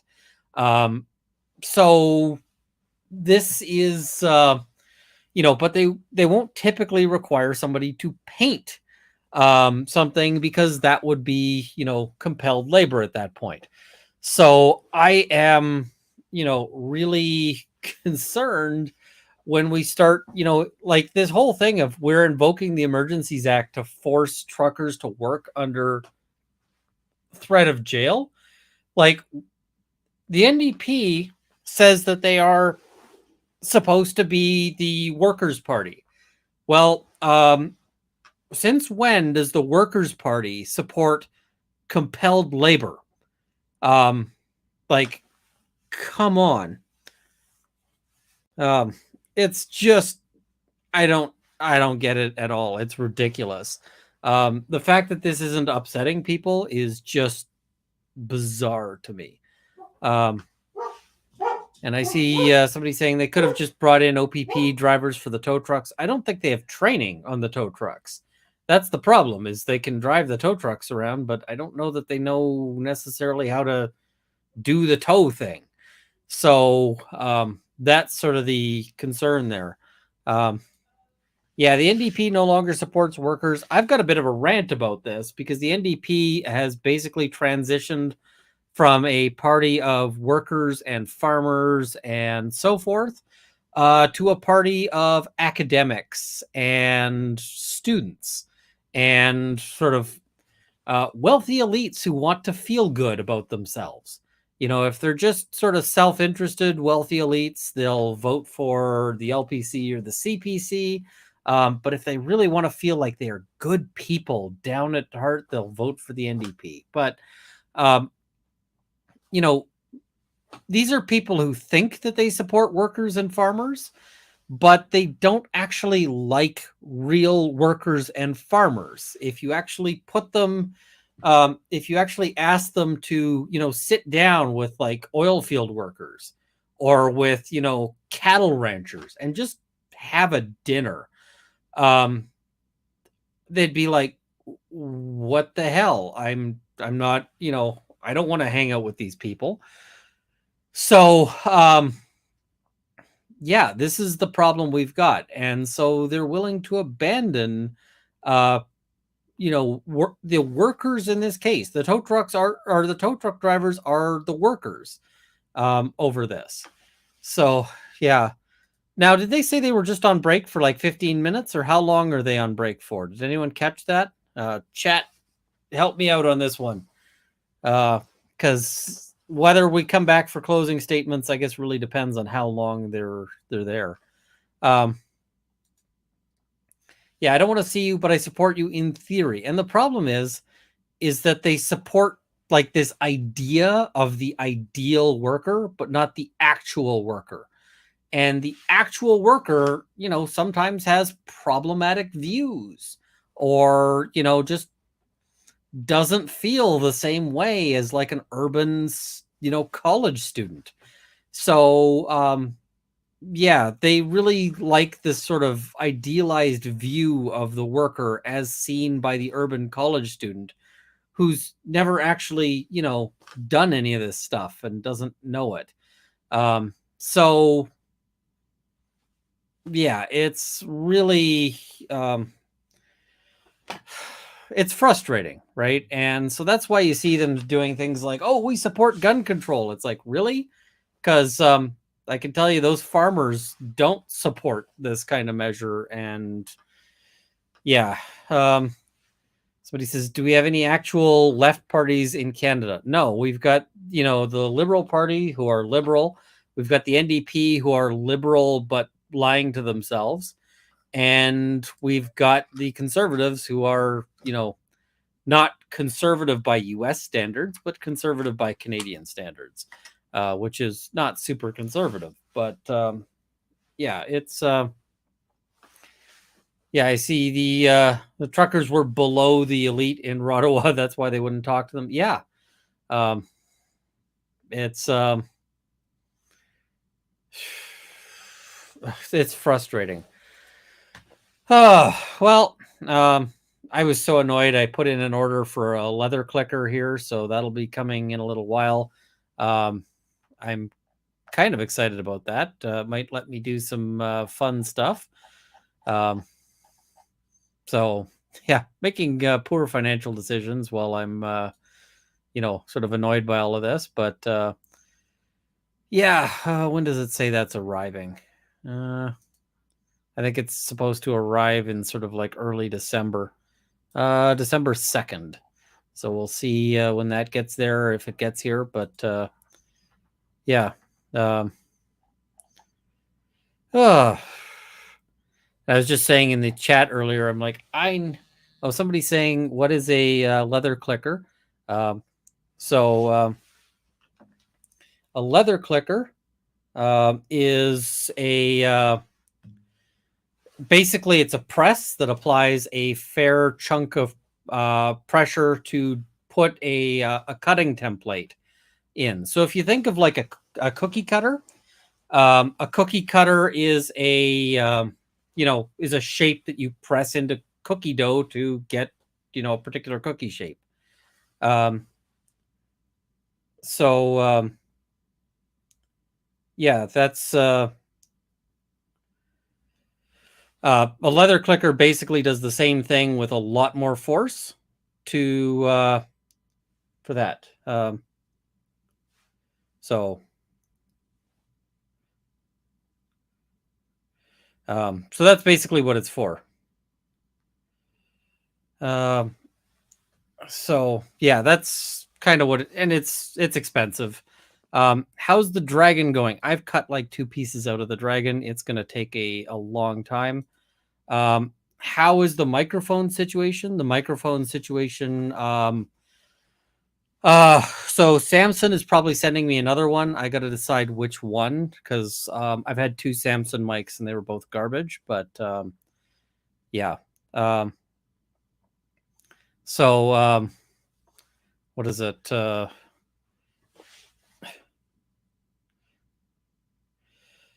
Sorry, I'm just getting some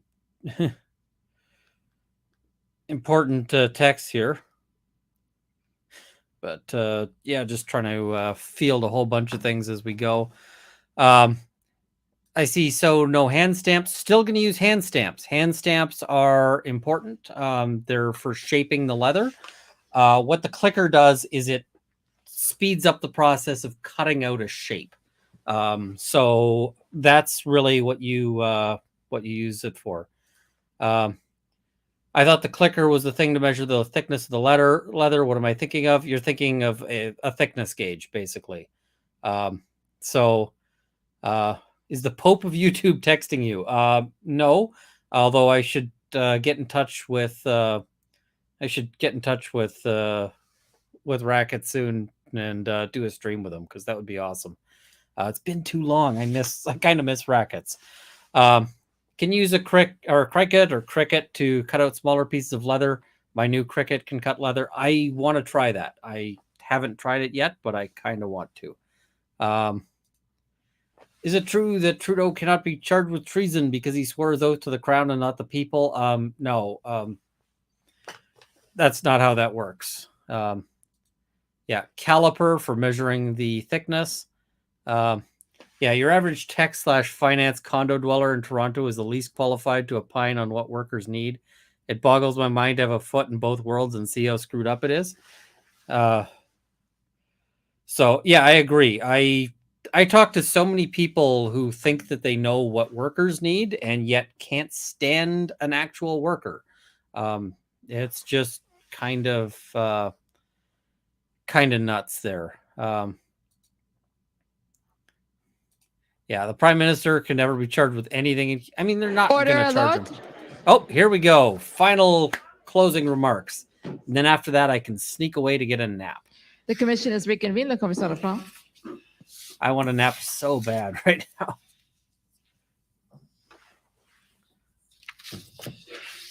now. Good to know. Okay, well, the evidence is all in. So now we can have a few moments to go through what various parties view as their critical points and a brief final submissions. It's probably easier from your seat, but I think it probably I'll probably makes be on more for a little sense bit to of come up to the Friday Night podium Frenzy, if, but people are prepared yeah. to do that. So if we can start with the Government of Canada, please. I don't support violence, but sometimes it's funny.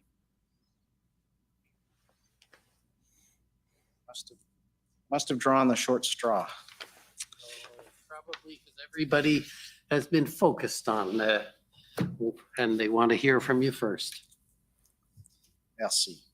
Merci, Monsieur le Commissaire. Thank you, Commissioner, and good afternoon. My name is Robert McKinnon. I am lead counsel for the government in Canada. I firstly want to thank you and your he can't legal be. staff They for can't the in-depth proceed work with that you've anything done for anything over that the happens last, in this 6 hearing.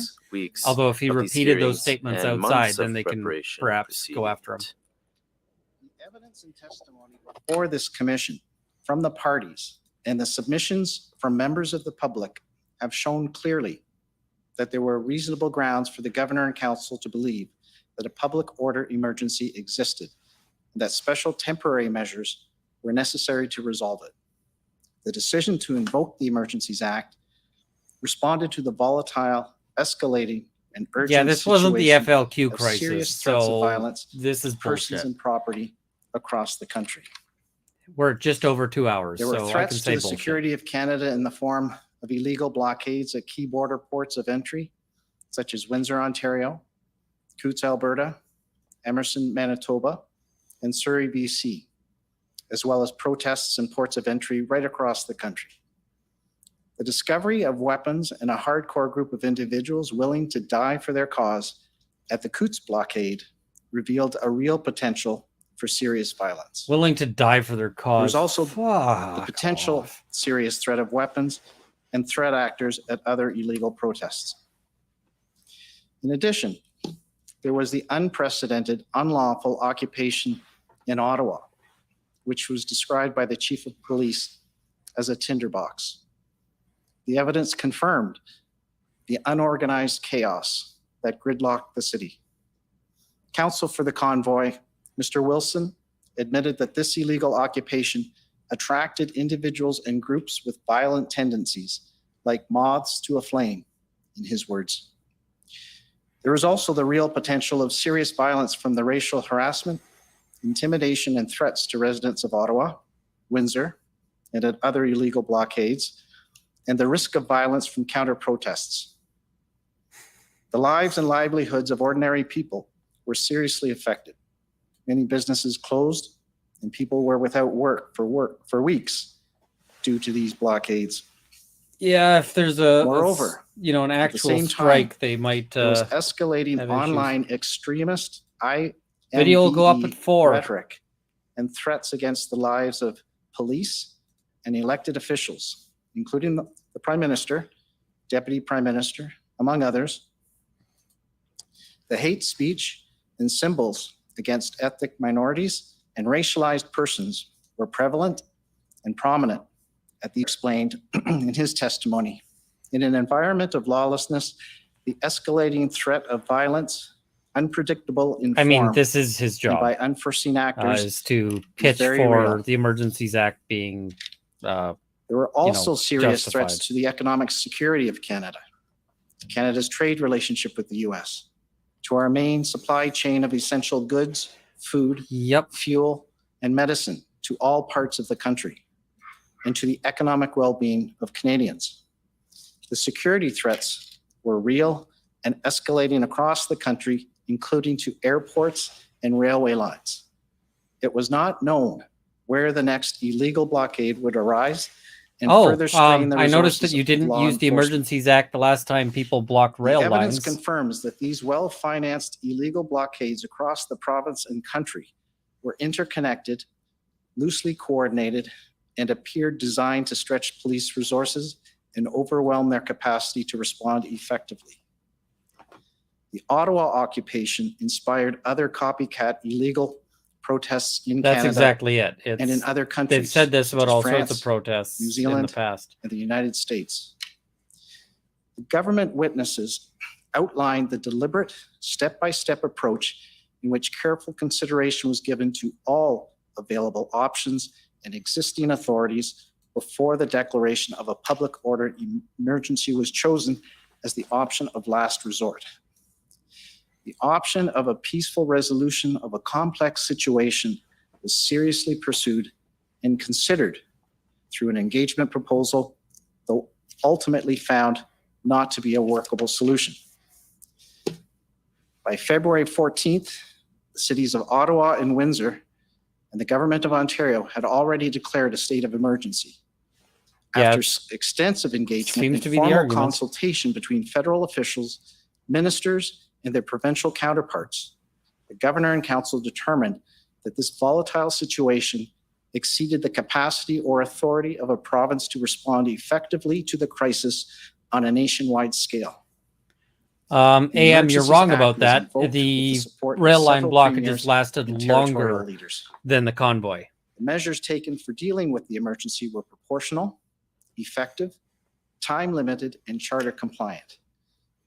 The measures were of significant benefit to law enforcement in deterring and dissipating the illegal protests in Ottawa, Windsor, and Winnipeg, and keeping the areas cleared. They allowed the police to bring the situation under control and to compel and indemnify the services of heavy tow truck operators in Ottawa and Surrey, BC. To compel the services. The Emergencies Slavery. Act measures were revoked as soon as they were no longer required. In the end, these measures resolved They the were crisis revoked situation just across before the they'd country have had after to 9 days.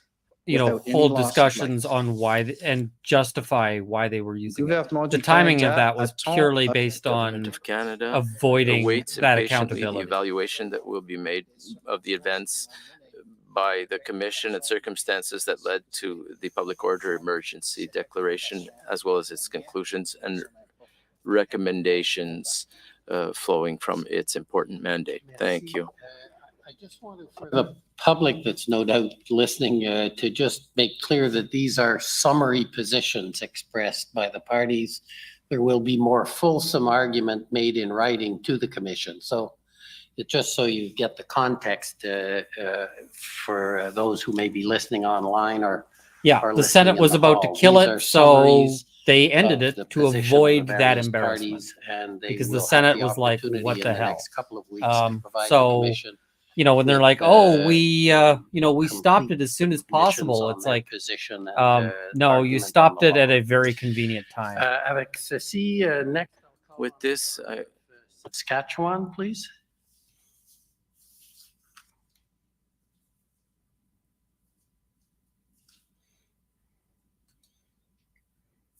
Bueller? Good afternoon, Commissioner. I'm just having a little difficulty with my camera. It's now on. You're good. Oh, no, it's not. Am I good? Oh, there. No. Thank you, Commissioner. I'm Mitch McAdam, one of the lawyers for the government of Saskatchewan. Saskatchewan intervened in these proceedings for two reasons. First, because of concerns that the measures taken were overbroad in two senses. First, that they interfered with provincial powers, and second, that they infringed on the rights of citizens.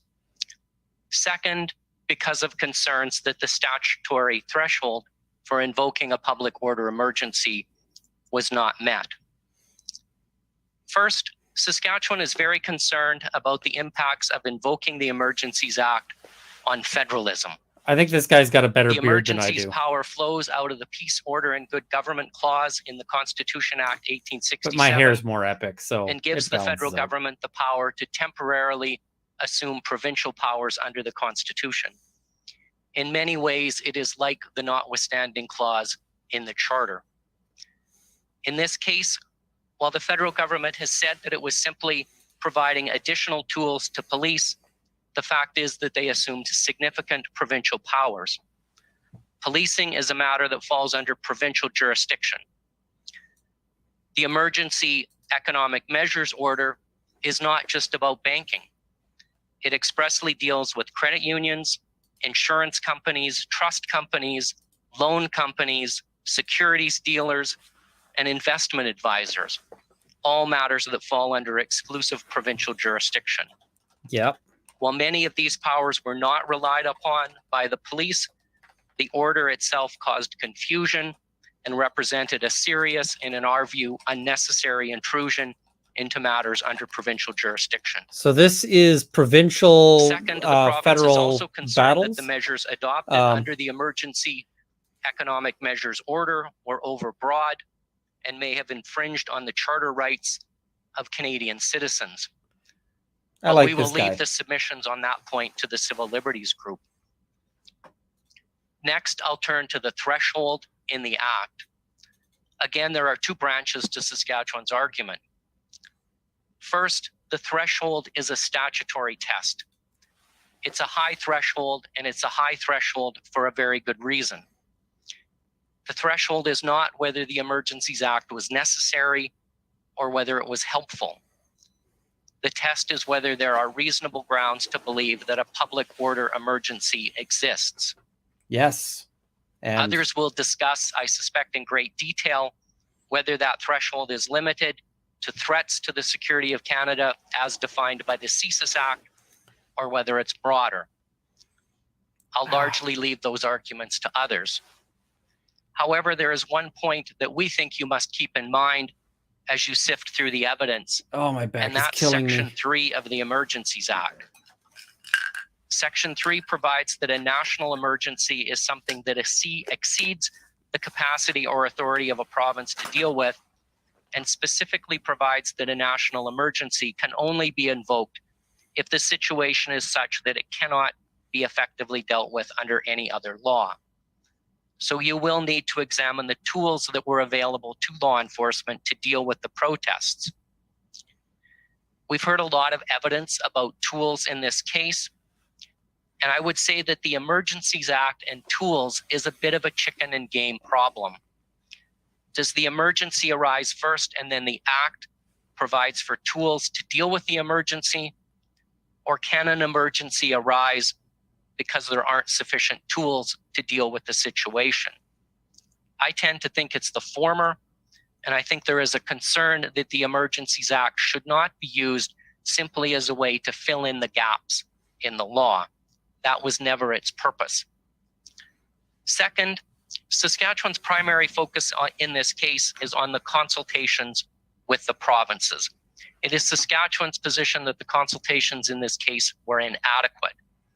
We say that there are a number of things you should focus on. First, the precedent from 2020. Second, there were opportunities to consult with the provinces earlier. We've heard that the Emergencies Act was on the table by February 9th or 10th, if not earlier. The federal government could have consulted with the provinces at the front end instead of at the back end. That's a winning comment right there. Third, there's evidence which we will suggest shows that the decision to invoke the Emergencies Act was de facto made on February 13th before the First Minister's meeting. The Prime Minister Also, if confirmed this people are morning that worried the this is consensus just at both the back pain IRG pills. meeting and the Cabinet meeting on February 13th were to proceed with the Emergencies Act. Fourth, the actual meeting that was held with premiers on the 14th. This meeting was set up on very short notice with no indication of what the subject matter was to be, and it lasted about 1 hour. When we file our written submissions, we will refer you to case law in other contexts, which suggests that this is not an adequate consultation. Commissioner, those are our submissions on the key points that you need to consider during your consideration of the evidence that you've heard over the past 6 weeks. And finally, in closing, Commissioner, on behalf of Mr. Morris and myself, we would like to thank you for providing us with the opportunity to participate in these hearings virtually. It was much appreciated. Thank you. Okay, thank you. So that was Government of Saskatchewan. The Government of Alberta, please. Good afternoon. Mandy England for the Government of Alberta. Reflecting back on the past 6 weeks of evidence, there's obviously much for you to consider, Commissioner. The many aspects of your mandate include making recommendations to provide guidance for potential refinements to the Emergencies Act and guidance for future invocations of the Act. The Government of Alberta would highlight in this brief time 2 main points related to this aspect of your mandate. First, consultation with the provinces is required by the Emergencies Act. This is extremely important to our constitutional system. It is not a suggestion to which the federal government can just pay lip service. The webcam is doing One something aspect weird, of this but is timing. that's just We have heard extraordinary evidence that the Government of Canada did not want to raise the potential invocation of the Act with the provincial governments until more than a few hours before it would be invoked on February the 14th, because they were afraid that the information would be leaked to the public. And yet, the Federal Minister of Emergency Preparedness himself spoke to more than one national media outlet the day before on February the 13th. nice. Being suspicious of That's the a good line. provinces, especially after a federal minister has already raised it with the media, cannot be an acceptable reason for the Government of Canada not to have the required, meaningful, good faith consultations with the provinces about a matter as serious as invoking the Emergencies Act. Another aspect of this is weight. 7 provinces advised the Government of Canada that they did not support the invocation of the Act in their province, that there was no need and that they had the capability and authorities to deal with the situation. And in fact, provinces including Alberta did deal with it before the Emergencies Act was invoked with existing capability and authorities. The incident response group was told on the afternoon of February the 13th, the day before the Prime Minister says he decided She's doing to a good invoke the job. I Emergencies like Act, that an enforcement action was being undertaken at Coots. And the Prime Minister has acknowledged today these are that pretty he was solid advised at the time of submissions. the First Minister's meeting that the enforcement action was well underway, that arrests had been made, and that Coots was secured. The relevant test under the Emergencies Act requires that in order for it to be invoked for a public order emergency, the situation must exceed the capacity or authority of the province to deal with it. If the Government of Canada has been advised by the provinces prior to invoking the Emergencies Act that it does not exceed their capacity or authority, can that simply be ignored? We have heard evidence about worries that protests might return, and we have heard of the convenience of freezing accounts at financial institutions across the country Yeah, to convince people convenience. to leave. But can worries and simplicity trump the wording of the legislation and the constitutional deference that must be afforded to the provinces?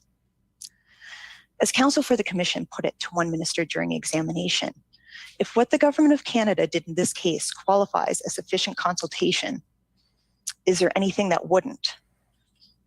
Next, appropriateness of the measures included in the order and regulation issued under the Emergencies Act is another area of review. Freezing the bank accounts of Canadians engaged in political protest without due process is extraordinary. We have heard evidence that it was not only accounts of those protesters, but joint accounts, meaning Canadians who weren't at the protest at all had their accounts frozen.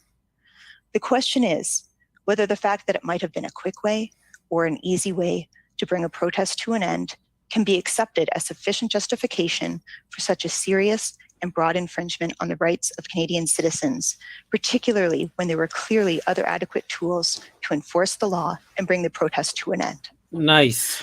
Among the many issues raised in these proceedings, these are just two that we are hopeful the Commission will carefully consider. And we would like to thank you again, Commissioner, for the opportunity to participate in this important inquiry and for the work done by you and Commission Council. I missed her name, but I feel like sending her Okay, like thank you. a gift basket for thank you for standing up Next for is rights. the City of Ottawa, please. Yeah, that was really good. Those were powerful submissions. I want to see your written submissions because that was well done. That was solid. Thank you, Commissioner Alyssa Tompkins, for the city. The City of Ottawa's role in responding to the Freedom Convoy was threefold. First, God. it sought to support the Here we OPS go. as the lead agency in response to the protest. Second, maintain city services as much as possible, again in coordination with police. And third, it exercised a convening function in terms of bringing people together at other levels of government at both the political and official level. I'll remind the Commission what the City and Mayor cannot do. I can't which throw is direct stones on the this one. police or the Police Services Board. City Council's oversight powers are extremely limited. They're limited to approving the police budget on a global basis and appointing 4 members to the board, 3 councillors and 1 member of the public. Council did use its power to revoke an appointment in this case, as we've seen when it removed Councillor Deans as board chair. We acknowledge the significant impact that the Freedom Convoy protests had on the citizens of Ottawa, on city services, and on city staff. We submit there are 5 key questions that need to be addressed in response in particular to the Ottawa situation. We'll of course answer those questions in our written submissions, but for now, here are the issues. So 1, did a lack of intelligence or lack of coordination among institutions responsible for collecting or analyzing intelligence affect the response to the Freedom Convoy? There was a lack of intelligence 2, issue going on. Was there a delay in sending additional police resources to Ottawa? And if so, what caused or contributed to that delay? Third, was Windsor you a forget or her the line? priority? And if so, who was responsible for that decision? Fourth, if the lack of a plan or difficulties with achieving unified command caused delay, how could these issues have been addressed and resolved more quickly? You've got In 10-minute particular, submissions. You should what have is the those role learned. You of shouldn't be oversight reading bodies those in off such your a page. situation? And in particular, what action could the province have taken, if any, to end the protests in Ottawa sooner? And of course, Why here we're is she referring reading to off both the the page? MTO and the Solicitor General in terms of discharging its obligation to ensure adequate and effective policing in Ottawa. The last one, number 5, is the role of negotiation and engagement with protesters in situations such as this, and the relationship between civilian authorities and police when participating in such discussions. Yeah, I think that's what's going on So here. I we'll don't have think she's more got a to lot say of. on that in our written submissions. I'd like to thank you, Mr. Commissioner, Commission Counsel, and most of all my friends, counsel for the other parties. Strange alliances. I don't think she's got a lot of formed and then experience making unformed submissions. on almost a daily basis between the parties, but always with collegiality and cooperation between councils. So thank you to all of you. Okay, City of Windsor.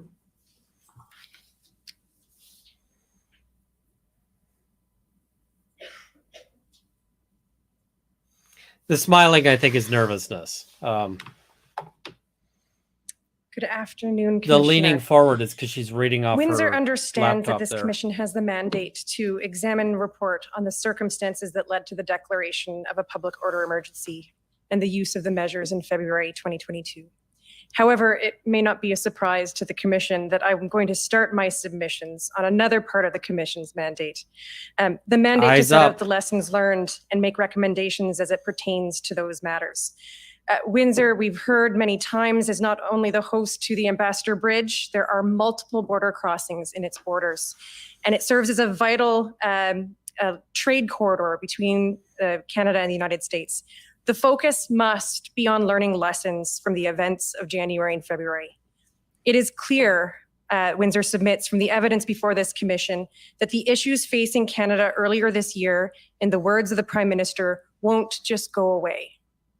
It is clear from the testimony that all 3 levels of government and policing must work urgently and collectively to find solutions to prevent unlawful protest activity from ever again threatening the safety and security not only of Unlawful Windsorites, protest but of activity. It Canadians means all throughout protest our activity, country and our basically. national economy. We need a toolkit that sets out the division of responsibilities of all 3 levels of government. I mean, really, the you should be able to available just. authorities at all 3 levels, and the resources required to implement those authorities. She's doing better now. With just including quick who's glances responsible down. for costs. Um, This toolkit to protect the infrastructure critical to Canada's economy must prioritize Yeah. municipal and community interests. well, the other And woman we need this had plan so that precious things time is not memorized. wasted if our critical infrastructure and the communities that host that infrastructure face a threat like this again. The evidence that this commission has heard about the response to the Ambassador Bridge blockade reveals the importance of swift, effective communication and cooperation within and between all levels of government to support police operations.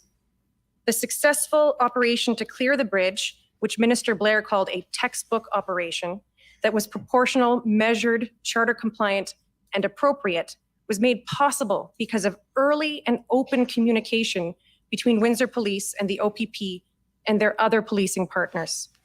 The commission also heard about how the city Well, government and now staff they're on acted statements, but swiftly, effectively, previously and in a they unified were manner. The also mayor, on statements, although Community they were Emergency pretending to be Management crosses. Coordinator La Forette and city leadership coordinated Windsor's response and communicated information and operational needs to their provincial and federal counterparts.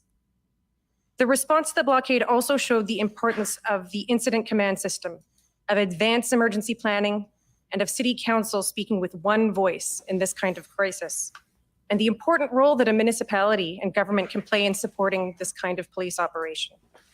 A couple of them were decent, but most of them You've were also just, heard how the what necessary the police hell? response to clear the blockade had a significant negative Yeah. impact on local Windsor businesses and households.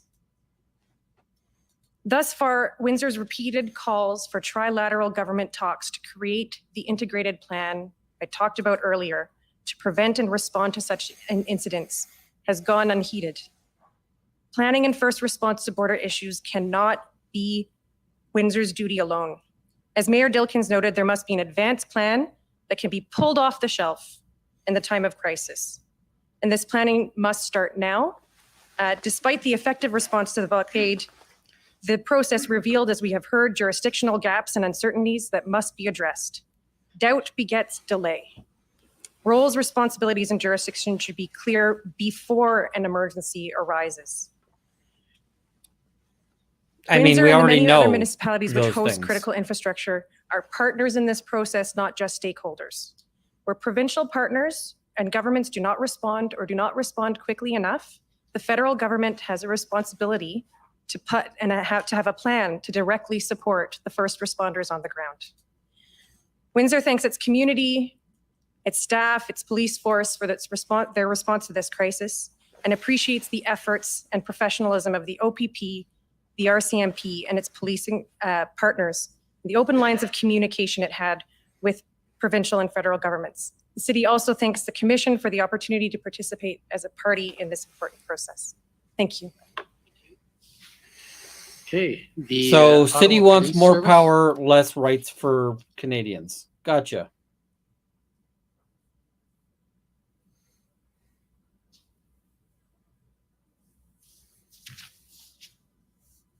Good afternoon.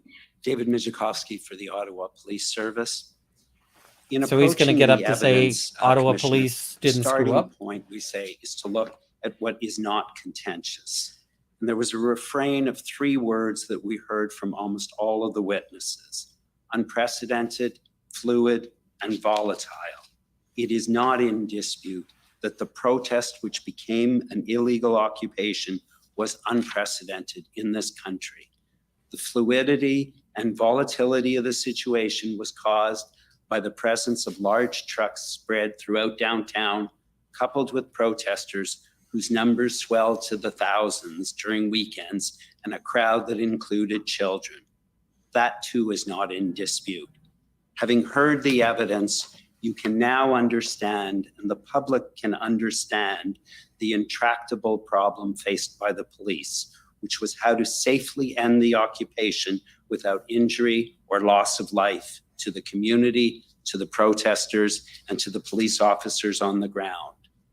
Another matter on which the evidence is uncontroverted is that the entirety of the Ottawa Police Service were united in a singular desire to do the right thing. The objective was always to safely end the occupation and return the city to normalcy.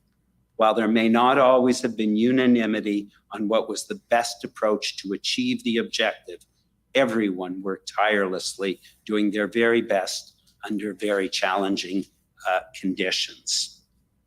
What is also not in dispute was the need for more resources.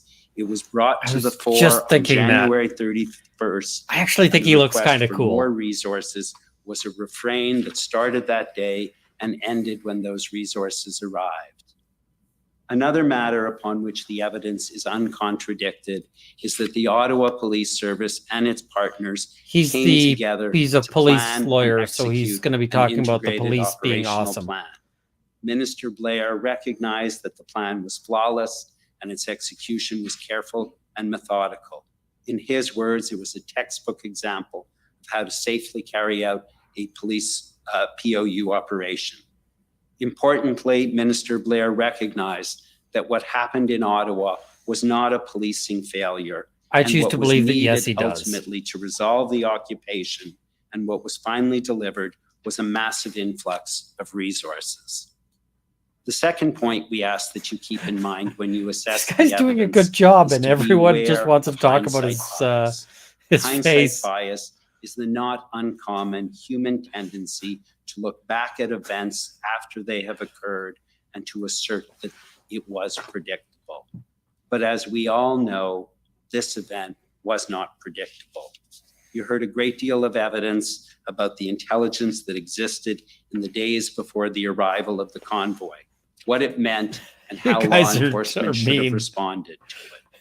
We ask that you carefully review that evidence to determine whether the perceptions of some of the witnesses in that regard is as a result of hindsight bias. No one knew that a protest about vaccine mandates, which started off as peaceful and law-abiding, would become an occupation. The plans that the I think Ottawa he's doing a Police decent Service job had for at what he managing wants the to do event here. were shared He's with saying all of its Ottawa law police enforcement didn't suck. partners, We didn't and need the everyone Emergencies Act because of that. cooperated in Quit throwing us under the bus. assisting, what was intended to be the facilitation of a peaceful process. And the classic example Of course they will. They've already hindsight picked bias that. That's came the from preordained those outcome. witnesses who said the trucks should have been turned away and not allowed in. You heard much evidence as to why that Come on, should guys. would not have worked and what the impact of doing so would have been. Trucks would have been stranded on the Queensway, and to turn them away would have required thousands of officers and would have angered and incited those who had traveled so far to get here. The evidence you heard demonstrates that the Ottawa Police Service learned from its experience. Changes have been implemented in many areas, including how intelligence is analyzed, in devoting resources to the analysis of social media, and how event planners now balance the right to peaceful protest with the impact of protest on the community. There has been a recognition of the need for greater clarity in the operation of the incident command system, and the Ottawa Police Service has strengthened their PLT program. The Ottawa Police Service looks forward to receiving this Commission's report so that it can take even further steps to improve the safety of this community and to continue to rebuild public trust. Thank you very much, Commissioner. Thank you. So basically, he's just saying police are good. Stop throwing us under the bus. Next is the Mr. Windsor Trudeau. Police Service, please. Everybody's got comments Thank you, about his Mr. face. Commissioner. This But, is Tom McRae for the Windsor Police Service. The Windsor Police Service is the police service of jurisdiction in the city of Windsor. It is their local police, as well as the area in the vicinity of the Ambassador Bridge. So unsurprisingly, throughout this commission, our focus in the evidence has been largely local and on policing. It's our view that Canadians can be proud of their professional police services. One of the very important elements, though, of being a professional police service is that these police services have operational independence. Every witness that this commission heard from affirmed the principle of independent operation by the police, even though one or two of them had to be reminded of it from time to time. And with respect to the clearing of the Ambassador Bridge blockade, and we acknowledge and we are grateful for the great assistance. folks, if you want to do received anything from the online, OPP and other don't use a municipal laptop forces, webcam because the in this. up the nose angle is the worst angle The POU to effort possibly at be the seen Ambassador at. Bridge You need to have a webcam that's at eye level or above. The charter rights of protest, to the extent possible, were respected. The efforts were reasonable and proportional. There was no loss of life. As the Deputy Prime Minister said, there was no blood on I children's feel like faces. I've There was lost no some serious of injury. my life And here. This is like the even Princess the Bride. Prime Minister, as I think You know, you characterized it, Mr. Commissioner, gave us a pat in the back for I've the taken efforts. 10 years of your life. That's what There I feel are like right now. larger issues, though, that arise from the example of Windsor, which in our respectful submission, this commission should consider. In one of them, and this is most troubling in my view, is what additional inputs don't use should be the considered by the up the police nose and view. the public order unit in particular when enforcing the laws and getting protesters who are acting illegally to disperse. Do you behave differently, for example, if there are significant economic impacts? How are the police under the current regime to know if there are significant economic impacts? In this case, we heard from the mayor of Windsor. Yeah, we had this that giant protest unbeknownst and to most, nobody was setting fire to cars or they were trying buildings to and draw a you know Nobody's electric trying to car murder battery anybody. facility to the city. Should the police have moved quicker? Yeah, the Would G20 would Bill it be Blair did desirable for push the the police violence. to move quicker if it meant that there might be more injuries, either to officers or to protesters? And how would the Windsor police, in that example, get that information and be able to assess it, all the while maintaining their operational independence? And finally, and as my friend from the city of Windsor said, it remains a question for Windsor and the Windsor Police Service is who pays for the extra resources that the city of Windsor and its police service had to expend to deal with this protest. This protest, which occurred ostensibly over I was going to say vaccine mandates, but went larger than that. They were largely seen to come from the federal government, though, as the Prime Minister correctly pointed out, many of them were provincial or even local. And is it fair to put the bill on Windsor? My friend for Windsor said a plan would help. We're certainly in favor of that, but it's a plan that should be reached. So basically what he's saying is please make sure that the money deal comes with from these, somewhere other multiple than issues. us And for I'd like these finally to protests. thank you, Mr. Commissioner, for your kindness and good humor. And I'd like to thank other council throughout. It's been I'm going to put the video up at around 4-ish. Thank you. Next, the Ontario Provincial Police, the OPP.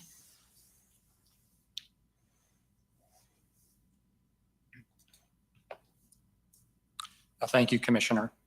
As you heard in the evidence of Inspector Marcel Baudin of the OPP is impartial on the issues underlying any particular dispute. That's fundamental to policing any protest, is the notion of impartiality.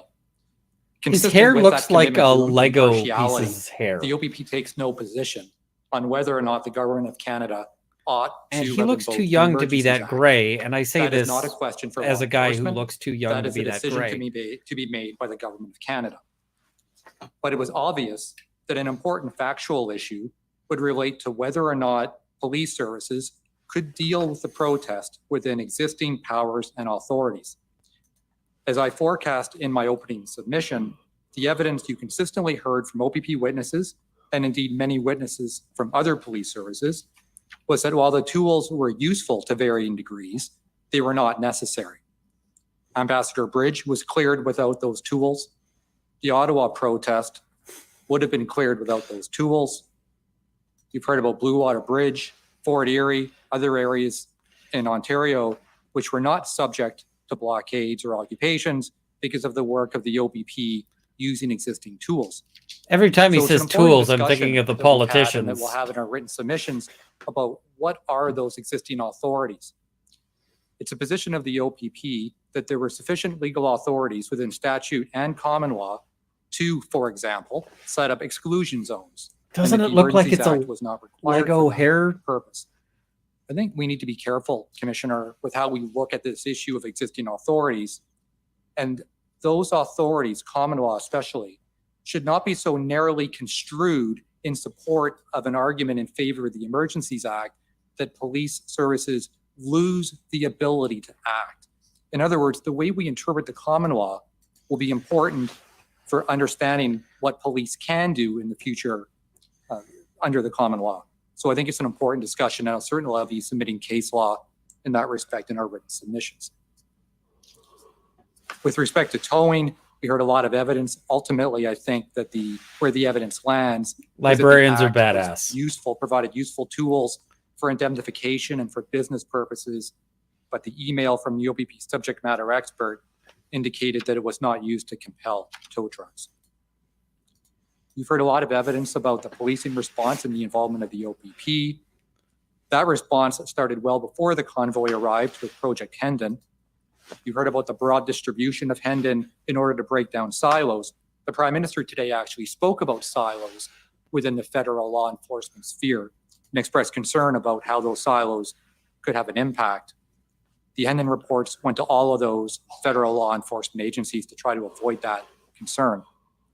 As early as January 20th, you've heard that There was intelligence that suggested this would not just be a weekend event.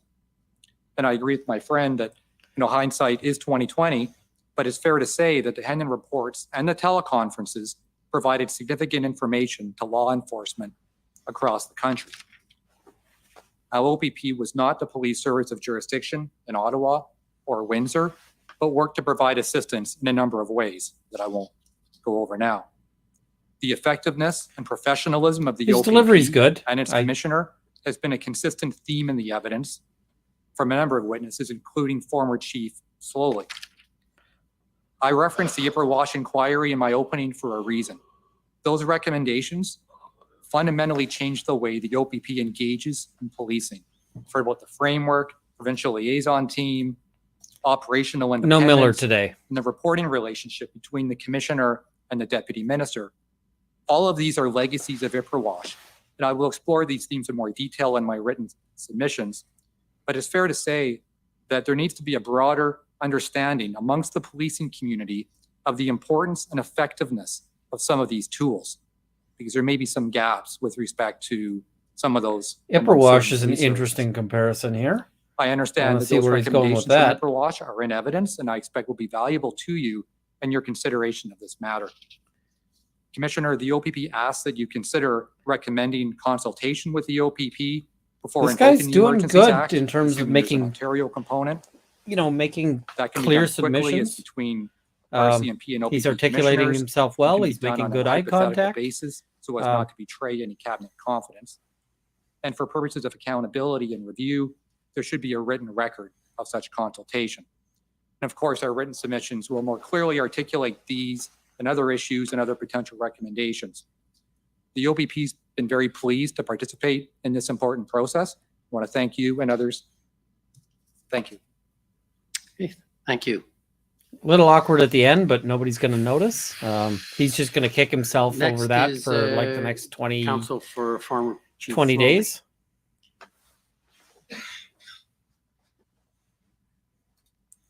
Yeah, that's I suspect why he wasn't doing the other thing is Thank you, just Commissioner that Tom he Curry was having trouble for keeping his former Chief emotions in Slowly. check. As you emphasized in your comments opening these proceedings, these hearings concern accountability of the federal government, examine why the emergency was declared, how the power was used, and whether the government's actions were appropriate. The ancillary matters under review, including the efforts of police, are examined, as you indicated, only to the extent relevant to that mandate. This is important because it requires the Commission to focus on the acts and decisions of the federal government. Although it provides relevant context, this is not an inquiry into the operation of the Ottawa Police Service, City of Ottawa, or the performance of Chief Slowly. As you also noted at the outset, this public inquiry is unique, since the time available for you to complete your mandate is very short. To accomplish that task, procedural rules were adopted that imposed limits on the ability of the parties with standing to elicit evidence or challenge evidence introduced by Commission counsel. Those procedural limitations were designed to protect the Commission's ability to complete its mandate, and you have shown they've worked. But no party or participant should be the subject of an adverse misconduct finding in the context of a commission that has had to complete its mandate by imposing procedural rules to address the limited time frame in which you've had to operate. Chief Slowly is recognized by all as a national police leader who brought nearly 30 years of experience to Ottawa as its first Black police chief. He has Eyes a long up, record quit of reading. success at the City of Toronto Police Service I and mean, it's internationally. good in submissions, virtually every but role played in policing. you got to have His actions eye and his contact. decisions You and his can't read like recommendations for the future carry the weight of that accumulated experience and wisdom. The convoy protests that Learn arrived your in Ottawa in speech. January 2022 Learn represent your an submissions. unprecedented and unpredictable paradigm shift in public protest. Even with the benefit of hindsight, it is not possible to find that police services and intelligence agencies should have known this would become an extended occupation. Recall indeed that You're most gonna die. protesters I'm left sorry. after the first weekend. But as the protests settled in to become an occupation, the Ottawa Police Service's plans that always contemplated some protesters would stay past the first weekend were required to evolve to address the new situation.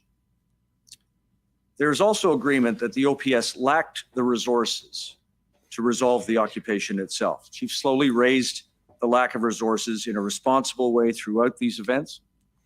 And his statement that there may not be a policing solution from the Ottawa Police Service alone was correct. He was also right to consider the role of negotiation and dialogue and whether an interlocutor could assist.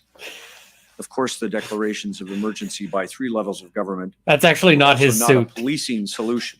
There's some He was other right to lawyer call who's stuffed attention into to a the role of locker government somewhere. to address this And challenge. he took the suit. Agreement across the parties. It's also made that the events created a crucible of enormous pressure for everyone involved. All described the pressure they experienced I was during the tired. protest. This point is important to Oh, your work congratulations because to your as you sister. assess the facts and the roles played by individuals in these events, you should exercise restraint in judging those people, including Chief Slowly, who are operating under extremely challenging circumstances. The parties agree also that the police response in Ottawa, Windsor, Coutts, and elsewhere was a success, as has been noted by others, in the sense that the protests were brought to a conclusion without a loss of life or serious injury. The City of Ottawa, the OPS, and Chief Slowly occupied a prominent position in these proceedings. Commission Council's presentation of the Solid evidence reference. focused more on that part of the events than If other you haven't parts. seen that one, you should watch More it. members of the OPS testified Maybe I and should for do a longer watch party for that than one. members of the other police services.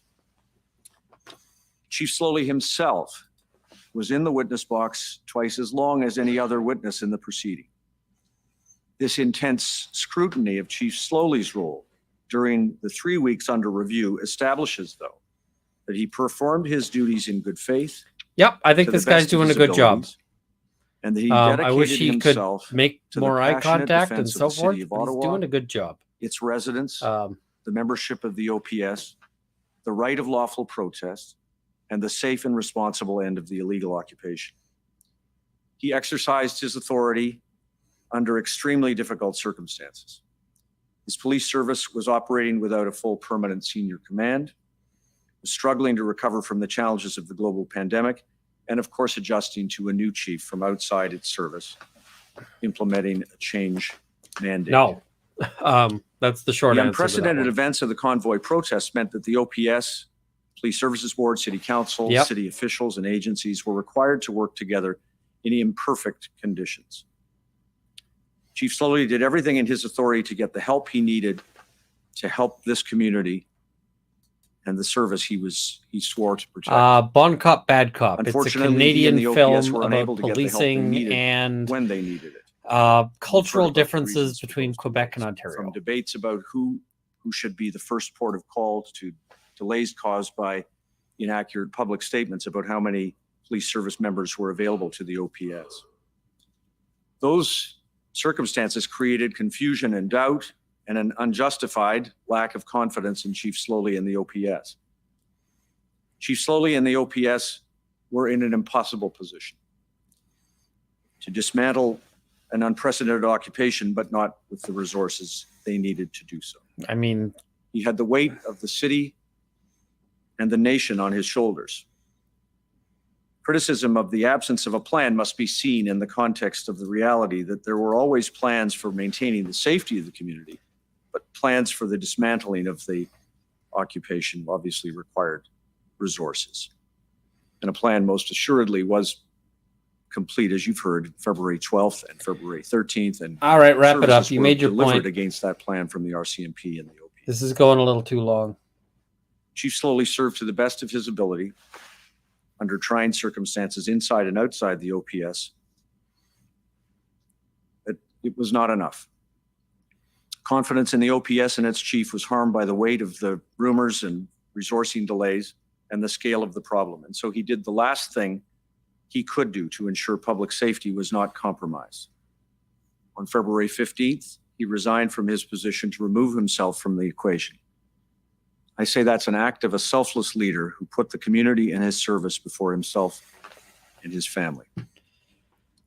His public service continues in this hearing. He has participated fully in these proceedings, including by offering This is his Slowly's account of lawyer, the so circumstances yes, and his entire recommendations to you point for is future to reform save address Slowly's structural reputation. deficits and improve the sharing of intelligence and responses to events of this kind in the future.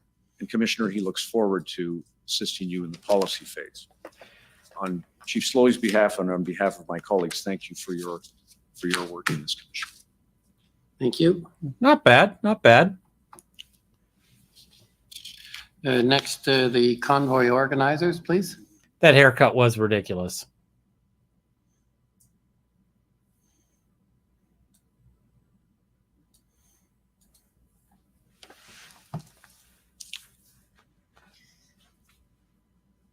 Good afternoon. For the record, my name is Eva Chipyuk. I am one of the Oh, let's lawyers see if she does better representing here. Freedom Corp and the protesters who were here in Ottawa in January and February 2022. Mr. Commissioner, friends, Canadians listening to this public inquiry into the government's decision to invoke the Emergencies Act for the first time in history. You will remember on the first day of this public inquiry, our lead counsel, Brendan Miller, in his opening statement spoke about the evidence and threshold required for I don't know how invoking much the consciousness I've Emergencies got Act. left in me. Mr. Miller set out each element of the test for invoking the Emergencies Act and then predicted that there would be no evidence to support any of the factors required to invoke the Act. I would like to restate Mr. Miller's opening statement and add to it what evidence in fact came out. It is our view that there was no justification whatsoever to invoke the Emergencies Act. The Emergencies Act requires several things. One, it could be invoked due to espionage and sabotage. Did you hear any evidence about espionage and sabotage? The answer is no. Two, it could be invoked on the basis of clandestine or deceptive foreign influence, or foreign influence that involves the threat to a person. Did you hear evidence about that? The answer is no. It also could be invoked on the basis of threats or use of acts of serious violence against persons or property. Did you hear evidence of violence against persons or property? The answer is no. Lastly, it can also be invoked if there is a group or persons trying to destroy or overthrow by violence the system of government of Canada. Did you hear evidence about individuals trying to do that? The answer is no. And the answer is there was no reasonable and probable grounds to invoke the Emergencies Act, and the government exceeded their jurisdiction both constitutionally and legislatively in doing so. In using the Emergencies Act, which gives the government with extraordinary powers, the government of Canada chose use of force, that is state violence, over peaceful negotiations and democratic engagement with the Canadian people. The sad irony is that the protest in Ottawa was fundamentally about government overreach. Canadians felt that the current government had gone too far with the COVID-19 mandates. The government's response to the protest by invoking the Emergencies Act was a further reach in power over people instead of power by I think the she's people. reading Miller's submissions. In response to the unprecedented That's unison of voices she's of many reading Canadians, this really including stilted, a voice by way of and millions in I donations don't- to the cause. The government of Canada refused I don't think she's doing to a great engage job. and listen to the people. I'm sorry, but Instead, by don't think she's invoking the doing a great Emergencies job. Act, the government stepped even further into their oppressive governments by quashing the most fundamental right that belongs to a Canadian democracy. That is to come together in their nation's capital, in front of Parliament, to engage in dialogue with their elected officials.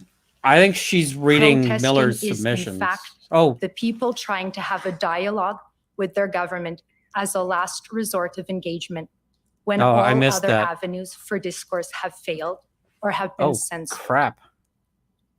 A healthy democracy demands continuous Oh, engagement between I missed people that then. and I'm government. a little daisy. And when the government uses violence to assert its power She's over not the doing a people, great job. the fabric I of hate to say it, democracy but is she torn. isn't.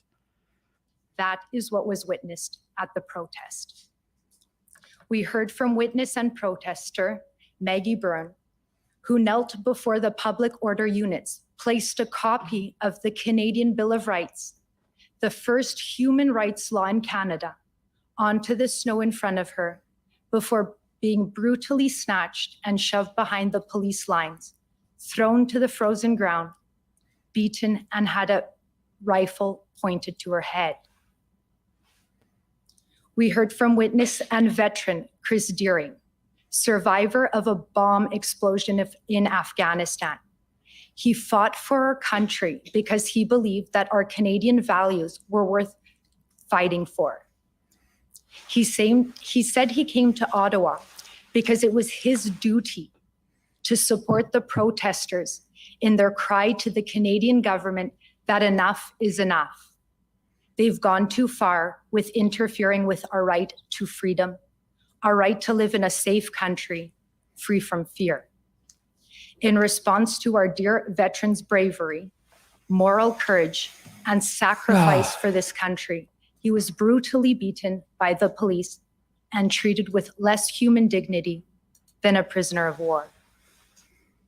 The fact is, it does This is not not a matter good which delivery side of the protest at all. you are on. To be Canadian is to value human dignity, kindness, community, compassion, and love. It is not normal to hate and divide. The This public writing isn't inquiry bad. is more than just looking into circumstances that led to the government's decision to invoke the Emergencies Act. It is the beginning of a journey of rediscovering of what it means to be Canadian. The government does not define us, we do. We, the collective of many diverse groups across the country. The protest in Ottawa brought so many Canadians from all different walks of life together. It was an opportunity for reconciliation, for uniting and forging friendships despite so many differences. The protest in Ottawa gave people hope, and it humbled all of us. What we saw in Ottawa is emblematic of what it means to be Canadian, and that is what terrifies the current government of Canada. Yes, there was honking and diesel and noise, and that was not only challenging for residents in Ottawa, but also for protesters. But the protesters were not extremists or terrorists. They are fellow Canadians, neighbors, and each person is the thread that holds us together in a peaceful and loving society. We have all suffered in our own unique way because of the pandemic, the virus, the sickness, the lockdowns, the job losses, loss of livelihood, the mandates, and mental health. On the first day of this public order emergency inquiry, Commissioner Rouleau, you said uncovering the truth is an important goal. When difficult events occurred that impact the lives of Canadians, the public has the right to know what happened. Certes, l'objectif de l'enquête publique. So the goal of this government public inquiry is to shed a light on these situations that occurred and to make recommendations so that this situation will not occur again. Let this inquiry be the starting point for all Canadians.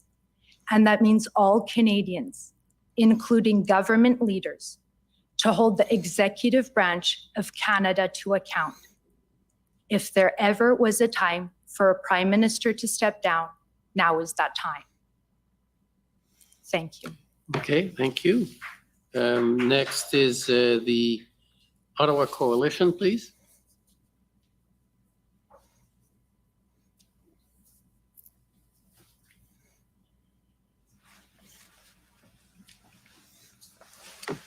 Thank you, Mr. Commissioner. Paul Champ for the Ottawa Coalition of Residents and Businesses. I'm just going to try to focus, if I can, Commissioner, on the key points of evidence that I think or questions that you're going to have to try to determine in all the testimony and exhibits you've received over the last several weeks. First of all, what we know is that the Ottawa Police made a major mistake by allowing hundreds of semi-trucks to drive and park in downtown on the first weekend. The OPP disavowed supporting this idea and said that they thought the plan was to stop the trucks, but the reality is they also assisted in guiding the trucks downtown. So what happened there? Also, the Ottawa Police made a mistake in believing that they were only going to stay for a weekend. Despite all the other intelligence available, you heard a lot of evidence about how and why that decision was made or that calculation was made when there was a great deal of intelligence that suggested otherwise.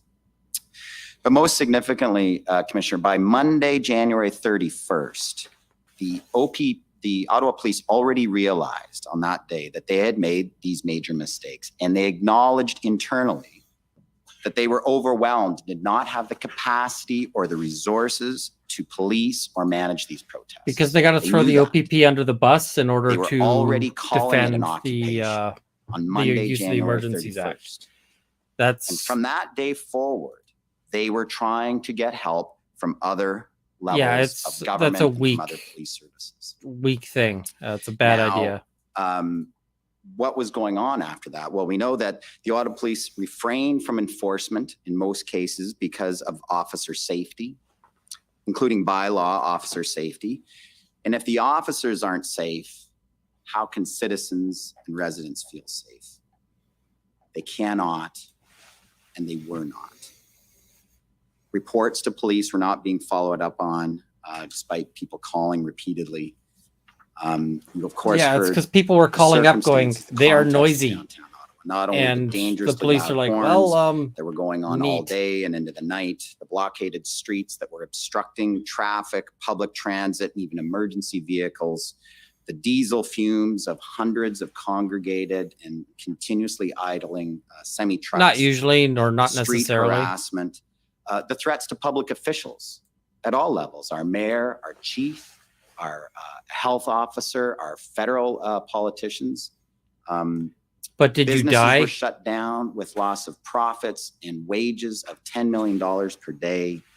There were open fires in our streets on almost every corner in this downtown stamp with gasoline and propane and fireworks going off beside them. On some days, our 911 lines were being jammed deliberately, and our hospitals were getting bomb threats. The situation was one of lawlessness in Ottawa. And that situation prevailed for a long time. And the people and residents and businesses of Ottawa felt abandoned. Using the words of the Police Services Act, the Ottawa Police could not provide adequate and effective policing out of the gate. They were just barely maintaining a baseline level of policing. And once it reached that point, and it really was very early, what happened? How did different levels of government respond? First and foremost, resources were delayed. The RCMP and the OPP were on the ground in small numbers early, but they withheld larger numbers because they were dissatisfied with the OPS plan. So you'll hear a lot of evidence about why those delays were happening and what happened. So you'll have to, I think, make And some reminder, decisions hit that like button if you, you know. And what did others know about that dysfunction? Other levels of government, and what did they do about it? Whether it's city officials, provincial, federal, and who was the responsible authorities who could do something about that situation? Was it the OPP? Was it the Ottawa Police Services Board? Was it He may provincial well. Solicitor I don't General? know what the basis of the retainer is, but And then you know, he might the be other running piece it of on evidence that we contingency, for heard example. is that caused the delays that once the Windsor blockade happened, it was clear then that Ottawa dropped in priority because the OPP simply did not have the resources to deal with both of those major events at once. Windsor was the priority. Until that situation was addressed, Ottawa would be left to wait. So the final piece on evidence, questions you might that you're asked to determine or decide is how was it possible for the convoy organizers to bring it together? How did they organize and come to our city and occupy it? Because they did. I mean, the definition of an occupation is when an invading force enters into an area and takes control over that area, which is what they did in downtown Ottawa. Well, they're Canadians. They have they're not an invading organic, force. I They're think Canadians. We heard there were people attracted for a variety of different reasons, but some of the leaders who we heard testified, I think, were animated by a variety of different issues of misinformation. Some of them absolutely took some pleasure in what was happening to people of Ottawa, that it was funny that people were unable to sleep. We heard evidence like that. And also that they felt justified in inflicting that harm on the people in downtown Ottawa because they had suffered. And I think we've heard that in spades. There's no question that the people, when the convoy of protesters, they had all been experiencing all kinds of hardships and stresses for 2 years. So that's the last issue I think you're going to have to decide, Commissioner. Just to conclude, these convoy protests stretched our Constitution in every way. Our Canadian Charter of Rights and Freedoms and our cherished right to protest, was it stretched too far? I think clearly it was. But the fact that our authorities showed so much tolerance for so long in the residents, I think speaks a lot about our country. But our Constitution, also federalism, was stretched right out of shape. I think you're going to grapple with the evidence and the different levels of government, how they are interacting, and why it wasn't more seamless, which is what we would have hoped. So just to conclude, Commissioners, thank you very much. I think this inquiry has demonstrated. Really, it's been a while since I've been on with Viva. Not only the fact Viva's a good guy. Inquiry is happening, but the way it was conducted. It was unprecedented, I think, in terms of the transparent we've seen of all levels of government. And no doubt, what happened, whatever you find, I know that people are going to debate it anyway. And they've had the opportunity to do so, right? They've seen it. That's a fair statement. and no doubt study it for years. Oh, I hope they're done. I am running out of juice here. And I have to say also, the fact that the convoy organizing the protesters, they applied for leave to participate, and they have participated, I would believe, in good faith. And I think it shows that, they had enough trust in our public institutions to do that. Still says a lot about the strength of Canada. So with that, Commissioner, I just want to thank you for the prodigious hard work that you've demonstrated and your commission team. It was, I think, an inspiration for all council here, and chapeau. Merci. Thank you. Next is the Criminal Lawyers Association. Oh, this guy who completely. The Criminal Lawyers Association and Canadian Council of Criminal Defense Lawyers appreciate the opportunity to have participated in this commission. As criminal lawyers, we frequently scrutinize and challenge the exercise of power by government or law enforcement against individuals. We frequently defend guaranteed today we're not charter going to rights do of that. people within Canada as against the reach and sometimes overreach of state authority. Challenges to whether an arrest was lawful, whether a search warrant was lawful, or whether a wiretap is lawful are commonly conducted before the courts. And it may be of interest to people who follow this commission and those who are not lawyers to know that it's not uncommon for there to be disagreement about the interpretation of laws, whether legal tests have been satisfied by evidence, or whether laws or actions of government actors were constitutional. In that way, it might be useful for people to understand that some of the disagreements that were revealed through these proceedings are not uncommon at all. The disclosure of thousands of documents and close forensic analysis of those documents reveals that protests were unquestionably challenging and demanded attention. It's not surprising that there were disagreements with respect to how to deal with the protests or occupations. Is their final It's not conclusion surprising seriously just that there was whatevs? colorful and perhaps intemperate language revealed within some of the written communications? It's not surprising that various ideas were raised for consideration. You're That's not the alone. nature of a human process. the determination about whether I to think his invoke an position act is such I'm as going to this make is this, I'm not going to take inescapably a firm human position process. so that nobody can criticize us. The commission evidence reveals what many lawyers already know, which is how a particular law is to be interpreted and whether a particular legal test has been satisfied is often not straightforward. Uncertainty or disagreement about the interpretation of law is common. This might be unfortunate because the rule of law and constraint on the exercise of government power is best achieved when the meaning and the scope of law is certain. However, the history of law shows that that is very difficult The to history achieve. of law. Great. Therefore, what is important is that there be an impartial process for determining what the law means and whether the law has been complied with. This commission and the commission evidence has revealed the uncertainties surrounding the interpretation. Is this guy really like here just to say this is a hard question? In the Emergencies Act, like no kidding, dude. Test, the extraordinary powers Thanks for coming out. As a matter of last resort, was satisfied on the test facts as presented themselves. Whether that test was satisfied or not, the commission evidence revealed we're not taking a position unquestionably on challenging anything. Circumstance was responded to with focused consideration from law enforcement, elected and unelected officials. Make a stand, dude, one way or the other. With respect to how that was done and whether it was done properly. But I think that people should be satisfied that it was done with care. Have an opinion. And with a serious deliberation. This commission will need to decide whether the invocation of the act was appropriate. We look forward to submitting our written submissions to assist the commission in making this determination. Thank you.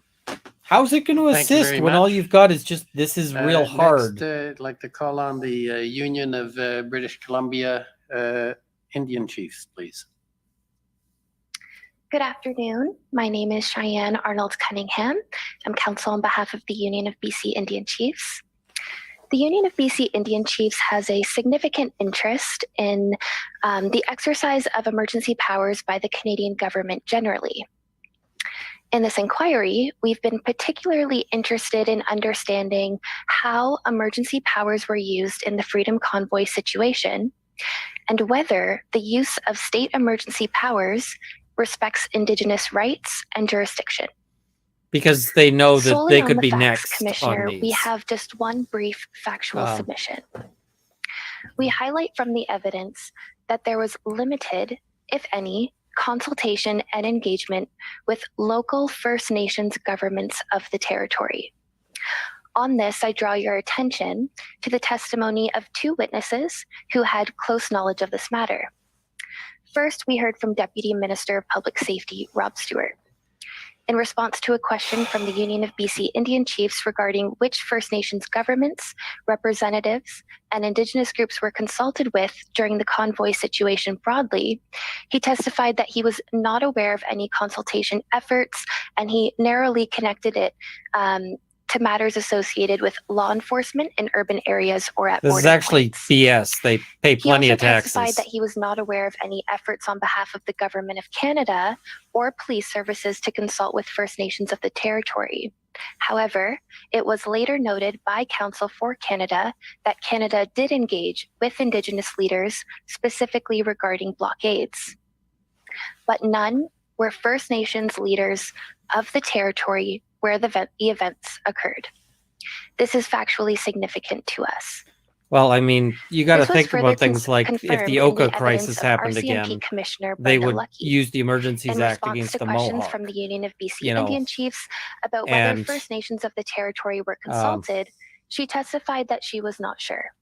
She I'm noted sorry, it but the definitely Mohawk did not occur in the were Ottawa in the area, right on but that there may one. have been efforts to do so in British Columbia, Alberta, and Saskatchewan. But overall, she was not sure. Commissioner Lucky's evidence seems to suggest that, generally speaking, engagement with Indigenous peoples in these contexts occurs when there is Indigenous involvement or if the event was on Indigenous land, but noted that there's special teams that exist for that purpose. The Minister of Public Safety, Marco Mendicino, confirmed that it is important for Public Safety Canada and police services to engage with First Nations of the territory, and that it's also important for this to be built into the response to public order emergency events across the government broadly. Minister Mendicino also emphasized that this type of engagement requires relationships to be built with Indigenous leaders so that we can move forward with reforms inspired and governed by the United Nations Declaration on the Rights of Indigenous Peoples. Commissioner, the evidence in this inquiry illustrates that there was a lack of recognition of Indigenous jurisdiction in a public order emergency event, and a lack of respect for Indigenous rights, specifically including the obligation to engage properly with the First Nations governing body that is a representative of the traditional territory or territories where a public order event occurs. This is noteworthy and important, as the coordination of jurisdiction She's reading, and but authority she's got her must include webcam First right, Nations governments and right near the representative text, leaders from which the is territories still impacted. much better than a lot of the We in-person thank you people. for the opportunity to be part of this inquiry and to provide our submissions on the facts today. Thank you, Commissioner, Commission Council. It's been a pleasure participating in this inquiry alongside the parties and their representatives, and we look forward to our continued participation in the upcoming policy phase. I think she did well in terms of speaking. I'm not As I sure. noted, Have we she got was the reading, National but she disguised it Crowdfunding well. and Fintech Association And or she online? she also like seeing her them. delivery was good. Her organization was Hearing good. them? Okay. You So know, we'll go to her the, point is basically National, just we need to Police be Federation, we please. need to be heard, but she delivered it well. So yeah, I think that wasn't a bad set of submissions overall. My name is Nene Jones, and I am counsel to the National Police Federation. The National Police Federation is the union representing the regular members and the reservists of the RCMP. And so while we're obviously here because we're focused on the policing response in January and February 2022 in Coots, in Emerson, in the Lower Mainland, in Windsor, and of course, primarily in Ottawa, we're also here because these are our members' working conditions. So these, when we talk about what's happening on the streets and what went right and what went wrong, She's actually it's learned our her members lines. who are living that reality on the ground. When we talk about boots on the So ground, as she's we have doing. many times, I like those that. are our members' boots. And so we also know that in the future, at similar protests, at similar occupations, our members are going to be the ones called upon to respond in similarly dangerous and uncertain working conditions. And so what the MPF wants for our members is to be deployed into these exigent circumstances with well-constructed, strong policing plan and in adequate numbers to perform their public order safety or public order functions in a way that is safe for the protesters, for the community, and for our members. Now, the evidence here has been essentially undisputed that in the January and February protests led to a significant failure to maintain public order in our nation's capital. And there are a number of pieces of evidence that we will be reviewing in a great deal of detail in ours, or more detail anyway than I will today, in our submissions, and that you will be hearing about from all of my friends. But we know that there are a couple of key things from the NPF's perspective. She's got excellent First delivery. Of all, Parliament Excellent. is a frequent and regular target. She's of talking. She's political not protest. reading. She glances We know down to also check, that the her Freedom Convoy notes, was a but different she's kind not. of protest or occupation. And we heard evidence that it was she's a able paradigm to, shift in she's terms got of gestures. protesting She's got and like represents a variation in change in tone. what are likely to be I actually like future listening to her, protest even if I don't like necessarily what she has to We say. also know that the surge capacity of police, that is the number of police officers who are available and able to be deployed quickly, is a crucial, perhaps more accurately, the crucial component of protecting a key site like Parliament Hill and the Ambassador Bridge, to use two key examples. The Ottawa police in Ottawa were effectively the only police of jurisdiction charged with the circumstances that arose in January and February 2022. And in Ottawa, one of the themes throughout this proceeding throughout the evidence has been that these federal democratic institutions, the ones right next door to where we are and further down the road, are in fact of extremely high value, symbolic value, as well as, of course, practical value and in the moment value. And that there are real questions about whether they should be outside or beyond the jurisdiction of the federal government, the federal government for policing purposes. In fact, it was a surprise to many of the witnesses, including some of the federal government witnesses that we heard from, the ministers. It was a surprise to many that it was so far outside of their reach. And we also know that there is an absence of a policing presence all along this strip on this side of Wellington, which may not show up very well in the transcript, but I'm sure we'll all remember where we're standing when we read it later. So as its status as the only police of jurisdiction, the OPS was left in a position to develop its response and develop its plan on its own. And you heard some evidence about in what I like to call the old days of a handful of years ago, in 2018 and 2015, when the RCMP policed this side of Wellington. I kind of want to know what's going on with that RCMP ring. That is a would have big been ring. joint responding police of jurisdiction with the OPS. So Completely irrelevant. we know but, you that the OPS made the decision ultimately. That's a cool ring. To allow the protesters to bring their vehicles onto Wellington and into the downtown core. And the NPF's view is that that was a terrible mistake. And the evidence in our submission shows that the RCMP, given their experiences with other large-scale events, would have made different planning decisions, including from the outset and including specifically on that point. Now, we recognize, of course, that our colleagues and our friends, members of the Ottawa Police Association who were on the ground, were doing their very best to maintain public order in extremely adverse conditions, particularly at the beginning when they were on their own. But the Ottawa Police Service was overwhelmed almost immediately, and there was friction, confusion, and delay in the ability of the Ottawa Police Service to obtain and deploy additional police resources. So much so that even here now, no one's exactly clear on how many police were eventually provided to Ottawa and at what, when, and at what stages, and frankly, in what roles. There was a lot of disagreement and finger pointing about that.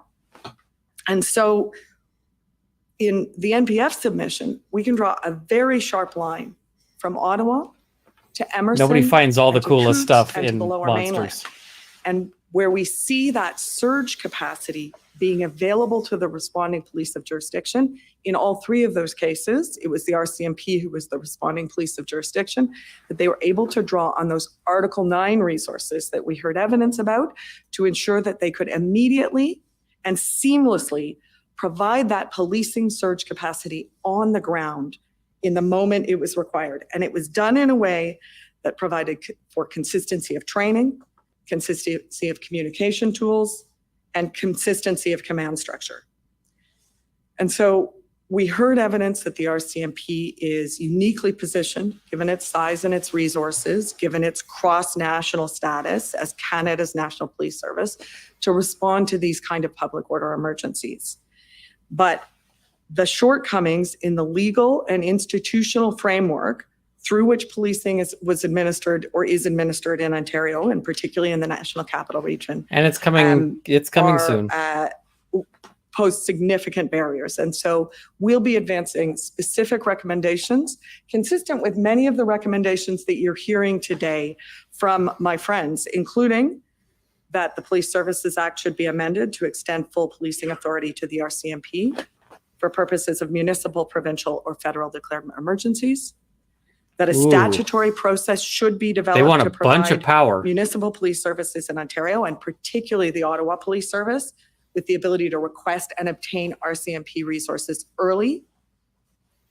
They want a whole And that pile of existing power. jurisdictional boundaries need to be re-examined, and policing responsibility has to be supplemented, particularly again in the National Capital Region, so that the RCMP can provide the necessary support in situations of public order emergency.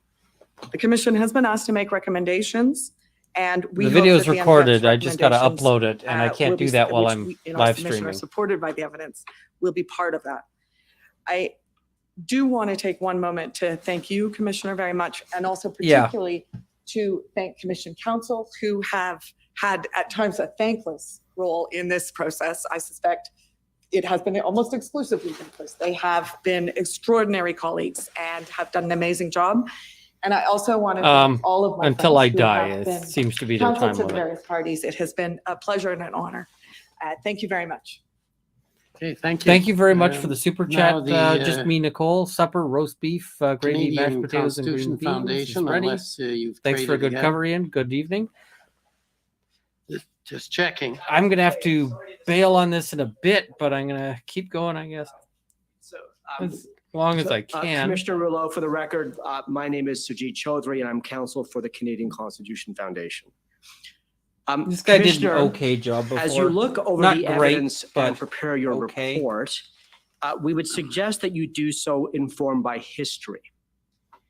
In particular, we would invite you to look back at the cabinet minutes of the last use of emergency powers by cabinet before February 2022. The invocation of the War Measures Act in 1970 during the FLQ crisis. These minutes have been declassified and they are in the CCF's evidence. At the Okay, time, that's cool. the Prime Minister did not initially recommend that the War Measures Act be triggered. The Security Committee of the Is Cabinet Viva had on met the YouTube previous day right now streaming, or is and he were on Rumble briefed by right the now? security Oh, he'd be services on that Rumble. there was no apprehended So insurrection. I can't do in a Quebec. redirect. The Honorable Jean Marchand, the political minister of Quebec, sharply disagreed at the cabinet meeting. He presented unverified intelligence at the cabinet table that the FLQ was, quote, a state within a state and heavily armed. He stated that failure to invoke the act was, quote, meant the risk of losing Quebec. In the end, the cabinet came around to Marchand's view. I have no doubt that Minister Marchand acted in good faith. However, it is now accepted maybe. that he and the cabinet were deeply mistaken. There was no apprehended insurrection in Quebec. The security services were right. Cabinet overreacted in the FLQ crisis. It should have relied on legal tools outside the War Measures Act. The basic mission of the Emergencies Act was to make sure that this kind of mistake never happened again. Under the War Measures Act, the Governor and Council had nearly unfettered discretion to determine if an apprehended insurrection existed.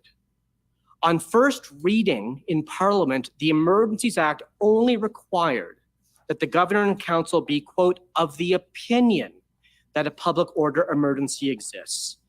In committee, the act was amended to require that the Governor and Council believe on reasonable grounds that a public order emergency exists. Minister Perrin Beatty, the author of the Emergencies Act, explained that the shift from an opinion to reasonable grounds test was to, quote, guarantee Canadians the ability that the courts could rule on whether the government had reasonable grounds to believe that a national emergency existed. The same I don't know where holds you get that true I for made this 200 commission. grand, and I didn't Commissioner stream Rouleau, the you must determine the protest. whether the Governor and but, Council had reasonable grounds yeah, to I don't know where declare you got a that I made public 200 order grand because We say nope. that you must conclude that reasonable grounds did not exist for two reasons. First, the Governor and Council can only have reasonable grounds to determine a public order emergency exists if it is provided with all the relevant information to enable it to make a proper decision. The government has not established that the CSIS threat assessment was even provided to the full cabinet. There are good reasons to find in the record that it was not. In addition, the government has not established that the February 13th policing plan was provided to cabinet. Second, the proper interpretation of the Emergencies Act is that it incorporates the CSIS Act definition of a threat to national security. CSIS's own expert assessment of this event is that there was no threat to national security. In the face of this finding, the reasonable grounds test requires that the federal government provide evidence for why it disagreed with the CSIS assessment. It is simply not enough as a matter of law to say that cabinet relied on a broader set of inputs to reach its decision. The invocation of the Emergencies Act has been and should remain exceedingly rare. But now that the glass has been broken on the act, it can be used again. When the commission asked hard questions about the act's use in 2022, I will try to pop on for lawyers and also focus on the act's potential misuse in the future. Friday Night Frenzy for a little and bit. Protect the right to protest, parliamentary democracy, and federalism. We thank you, sir, and the Commission Council for your exceptionally hard work. And we look forward to continuing to work with you until this process is concluded. Thank you. Okay, thank you. The Canadian Civil Liberties Association. Yeah, I didn't stream any of the trucker stuff.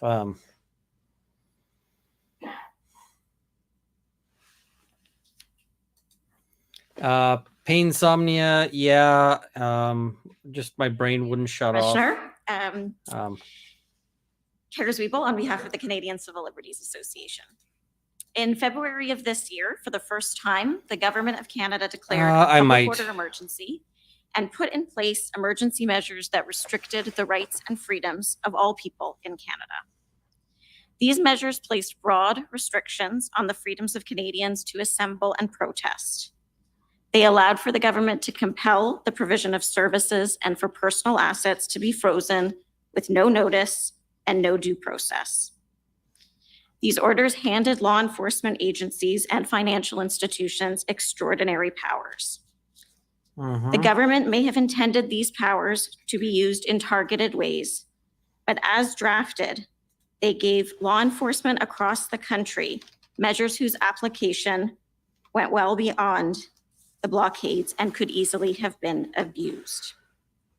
I have 3 submissions. First, the Emergencies Act does not allow for the suspension of charter rights. Oh, I've already Without the missed existence napping. of a public order I gotta emergency, start doing the stuff measures at that 4. were enacted would most certainly be there's no contrary nap to happening. the charter. In the absence of circumstances amounting to a national emergency, they would constitute serious restrictions on I fundamental wanted to hear rights and her freedoms argument. that are neither reasonable nor justified in a free and democratic society.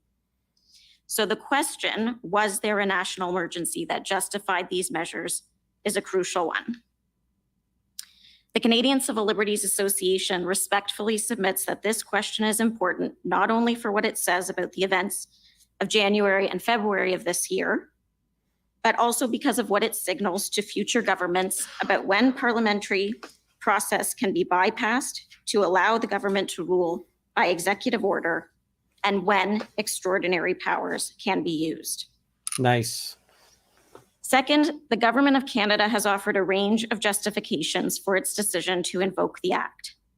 Its primary justification, articulated when the Act was first invoked, is set out in its Section 58 report to Parliament. Although that justification has evolved over time, its core elements are relatively simple and remain mostly intact. The justification focuses very heavily on economic disruption and harm. It also references concerns about the possibility of serious violence, either because of the presence of some violent extremists amongst otherwise nonviolent protesters, the possibility that the protests would provide a cover for a lone wolf attack or allow threat actors to recruit, or the concern that violence would erupt in clashes with counter-protesters. Yeah, I know. I don't Apart from the necessarily make the economic best concerns, decisions, the but I wanted evidence to on see which the this. government relies to back up these claims is extremely thin. Yes. The law enforcement and intelligence you. agencies, whose expertise should help inform the government's decisions, did not assess the protests as giving rise to a serious threat of violence. Thank you. The most dangerous element we've heard about, the cell in Coutts, Alberta, with a cache of weapons, was investigated and arrested by law enforcement prior to the emergency orders coming into effect Yep. without Didn't the need use of anything. any extraordinary powers and without setting off a chain reaction of violence amongst protesters. Yep. The Emergencies Act was carefully crafted to avoid the excesses of the War Measures Act that preceded it. Parliament intentionally identified a public order emergency by tying it exclusively and exhaustively to the definition of threats to the security of Canada found in the CSIS Act. This definition does not mean, you're include not economic wrong. harm or disruption, nor should it. It requires activities directed toward or in support of the threat or use of acts of serious violence against persons or property for the purpose of achieving a political, religious, or ideological objective. The legal threshold to make use of the act was not met, and a creative and privileged legal opinion from the government that says otherwise doesn't make it so. The Prime Minister agreed that the threshold is no lower to invoke the act and restrict the rights of all Canadians than the standard set out in the CSIS Act to investigate and surveil a single Yep. individual. She got him on that and In our cross, and now submission, the she's government coming exceeded the back to bounds it. of the law in taking the steps it did. Good for her. Finally, there's no doubt that the Good for blockades and her. protests gave rise to serious harms to the people living in communities where they occurred, that they caused significant economic disruption, and that law enforcement agencies were not well prepared to address them. The government, various governments, were struggling to get clear information from law enforcement about its plans and were wary of crossing the apparently still blurry line that risked undermining police operational independence. But the government also felt a great deal of pressure to do something to address the situation and to be seen to be doing something. Instead of establishing clear and appropriate lines of communication, having frank discussions, and putting instructions about strategic priorities to police in writing, the government gave law enforcement the biggest and most public nudge it could. It invoked the Emergencies Act and handed law enforcement across the country sweeping and unnecessary new tools and a clear political mandate to use I'm them. sure she's not getting paid what she's worth One of because the she's at CCLA's the core values is CCLA, and equality, and they're a public specifically the interest belief that the place. They freedom of no never one are is able to safe pay what unless the people freedom deserve. of everyone is safe. But she's good. We urge the Commission to bear this tenet in mind as it examines what the government did and considers what future governments may do. She should be getting paid more than she Thank you, is. I'm Commissioner. certain. Thank you to Commission Council and to my friends. I really wanted to see her because she did really well on Cross. Okay, Really thank well you. on Cross. I and actually now am the, thinking I might make a video just on her Justice, Cross. Center for Um, Constitutional Freedom, Democracy, and I wanted to Fund, see and if she was Citizens for Freedom. going to be able to pull it off on the on submissions as well, and she did a great job on submissions. So so far she's my favorite. Commissioner, she did my she name did is well. Alan Connor, and I'm counsel for the Democracy Fund. Somebody said, I'm would also I hire her? representing I on don't think behalf she's of available to be JCCF hired, but and yes. Citizens for Freedom. We'd She like to sounds so express our nervous. gratitude for this opportunity to No kidding. She's in front of the whole country. At the But she commencement of did these well. public She got through hearings, her we points. stated She that our was goal clear. was to get to She the truth articulated them about well. why the government invoked the public order emergency. I like her. We wanted to hear evidence about whether the government met the legal threshold for invoking the Emergencies Act. And Commissioner, we have heard we've heard evidence on many issues, but the reasons why the Emergencies Act was invoked is the primary and ultimate issue you should turn your mind to. I won't repeat the test for declaring a public order emergency because we've all heard it so many times. But I would like to address just one part of that test, threats to the security of Canada. In one way, this is a very high threshold for the government to meet, because threats to the security of Canada means more than ordinary threats or acts of All right, and I hate to do this, The but definition requires I have serious to go violence or and threats of serious violence for the do some other purpose stuff. of achieving So political, I guess religious, last or chance to ask a question here. And In our written I recommend the submissions, we'll be place to looking go at, when I among sort other of wrap things, this up fairly the shortly definition of here terrorist is over set out to criminal Viva's. how Viva it is stream. similar to the I understand CSIS he's streaming this. He's been a In fact, good some job of on the this. CSIS documents that were disclosed to the So parties yeah, through this inquiry I got show that to do some CSIS court stuff, refers I'm to afraid. such But use thank you guys for joining me. as I really terrorism and extreme you know, violence. I'm now just a little bit. And this I'm thinking I reference is might indicative look. of just how I got to high decide that whether I want to threshold look at the is. amicus briefs on Deputy submit, Heard. If and I the do Prime that, Minister's it'll probably be evidence tomorrow left evening. little doubt So I got to that this decide if very that's high something I want to threshold do. is Let the me know in the same comments, whether it sort of, applies if in that's the something you want to Emergencies watch. Act or the CESIS Act. I got to Context, plan this around the decision maker, the people from the and the Stollery. purpose are obviously different. There may even be different inputs. But those Sorry, inputs that are might meant get to me answer the a same hit. question. That was an alarm going off saying Are you've there got to stop threats doing or what you're acts of doing. serious violence for political, religious, So, or ideological purposes? What is And it? that is the I've one got that a is- meeting with the people at the stall. Well, not really a meeting. They just kind of want to Commissioner, say I've made hi and reference to how high the threshold sort of is.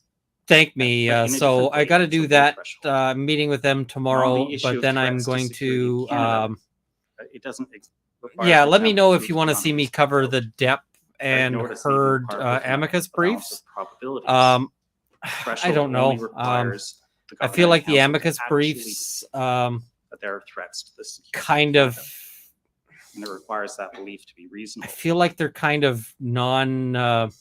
Respectfully, I see somebody saying we submit sus and we alarm. will argue in It's detail, radio, so but it's the whatever government has music not comes even on. met this Uh, low threshold. All right.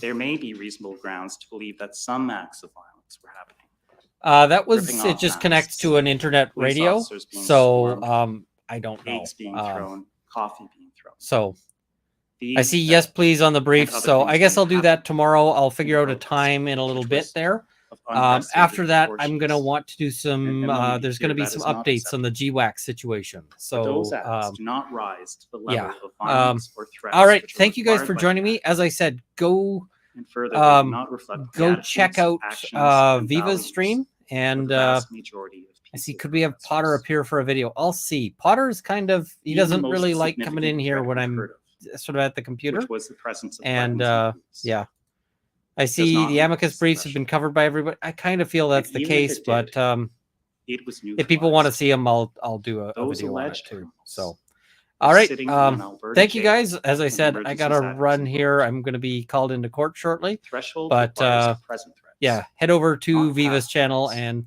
see you guys not soon. fear of the unknown.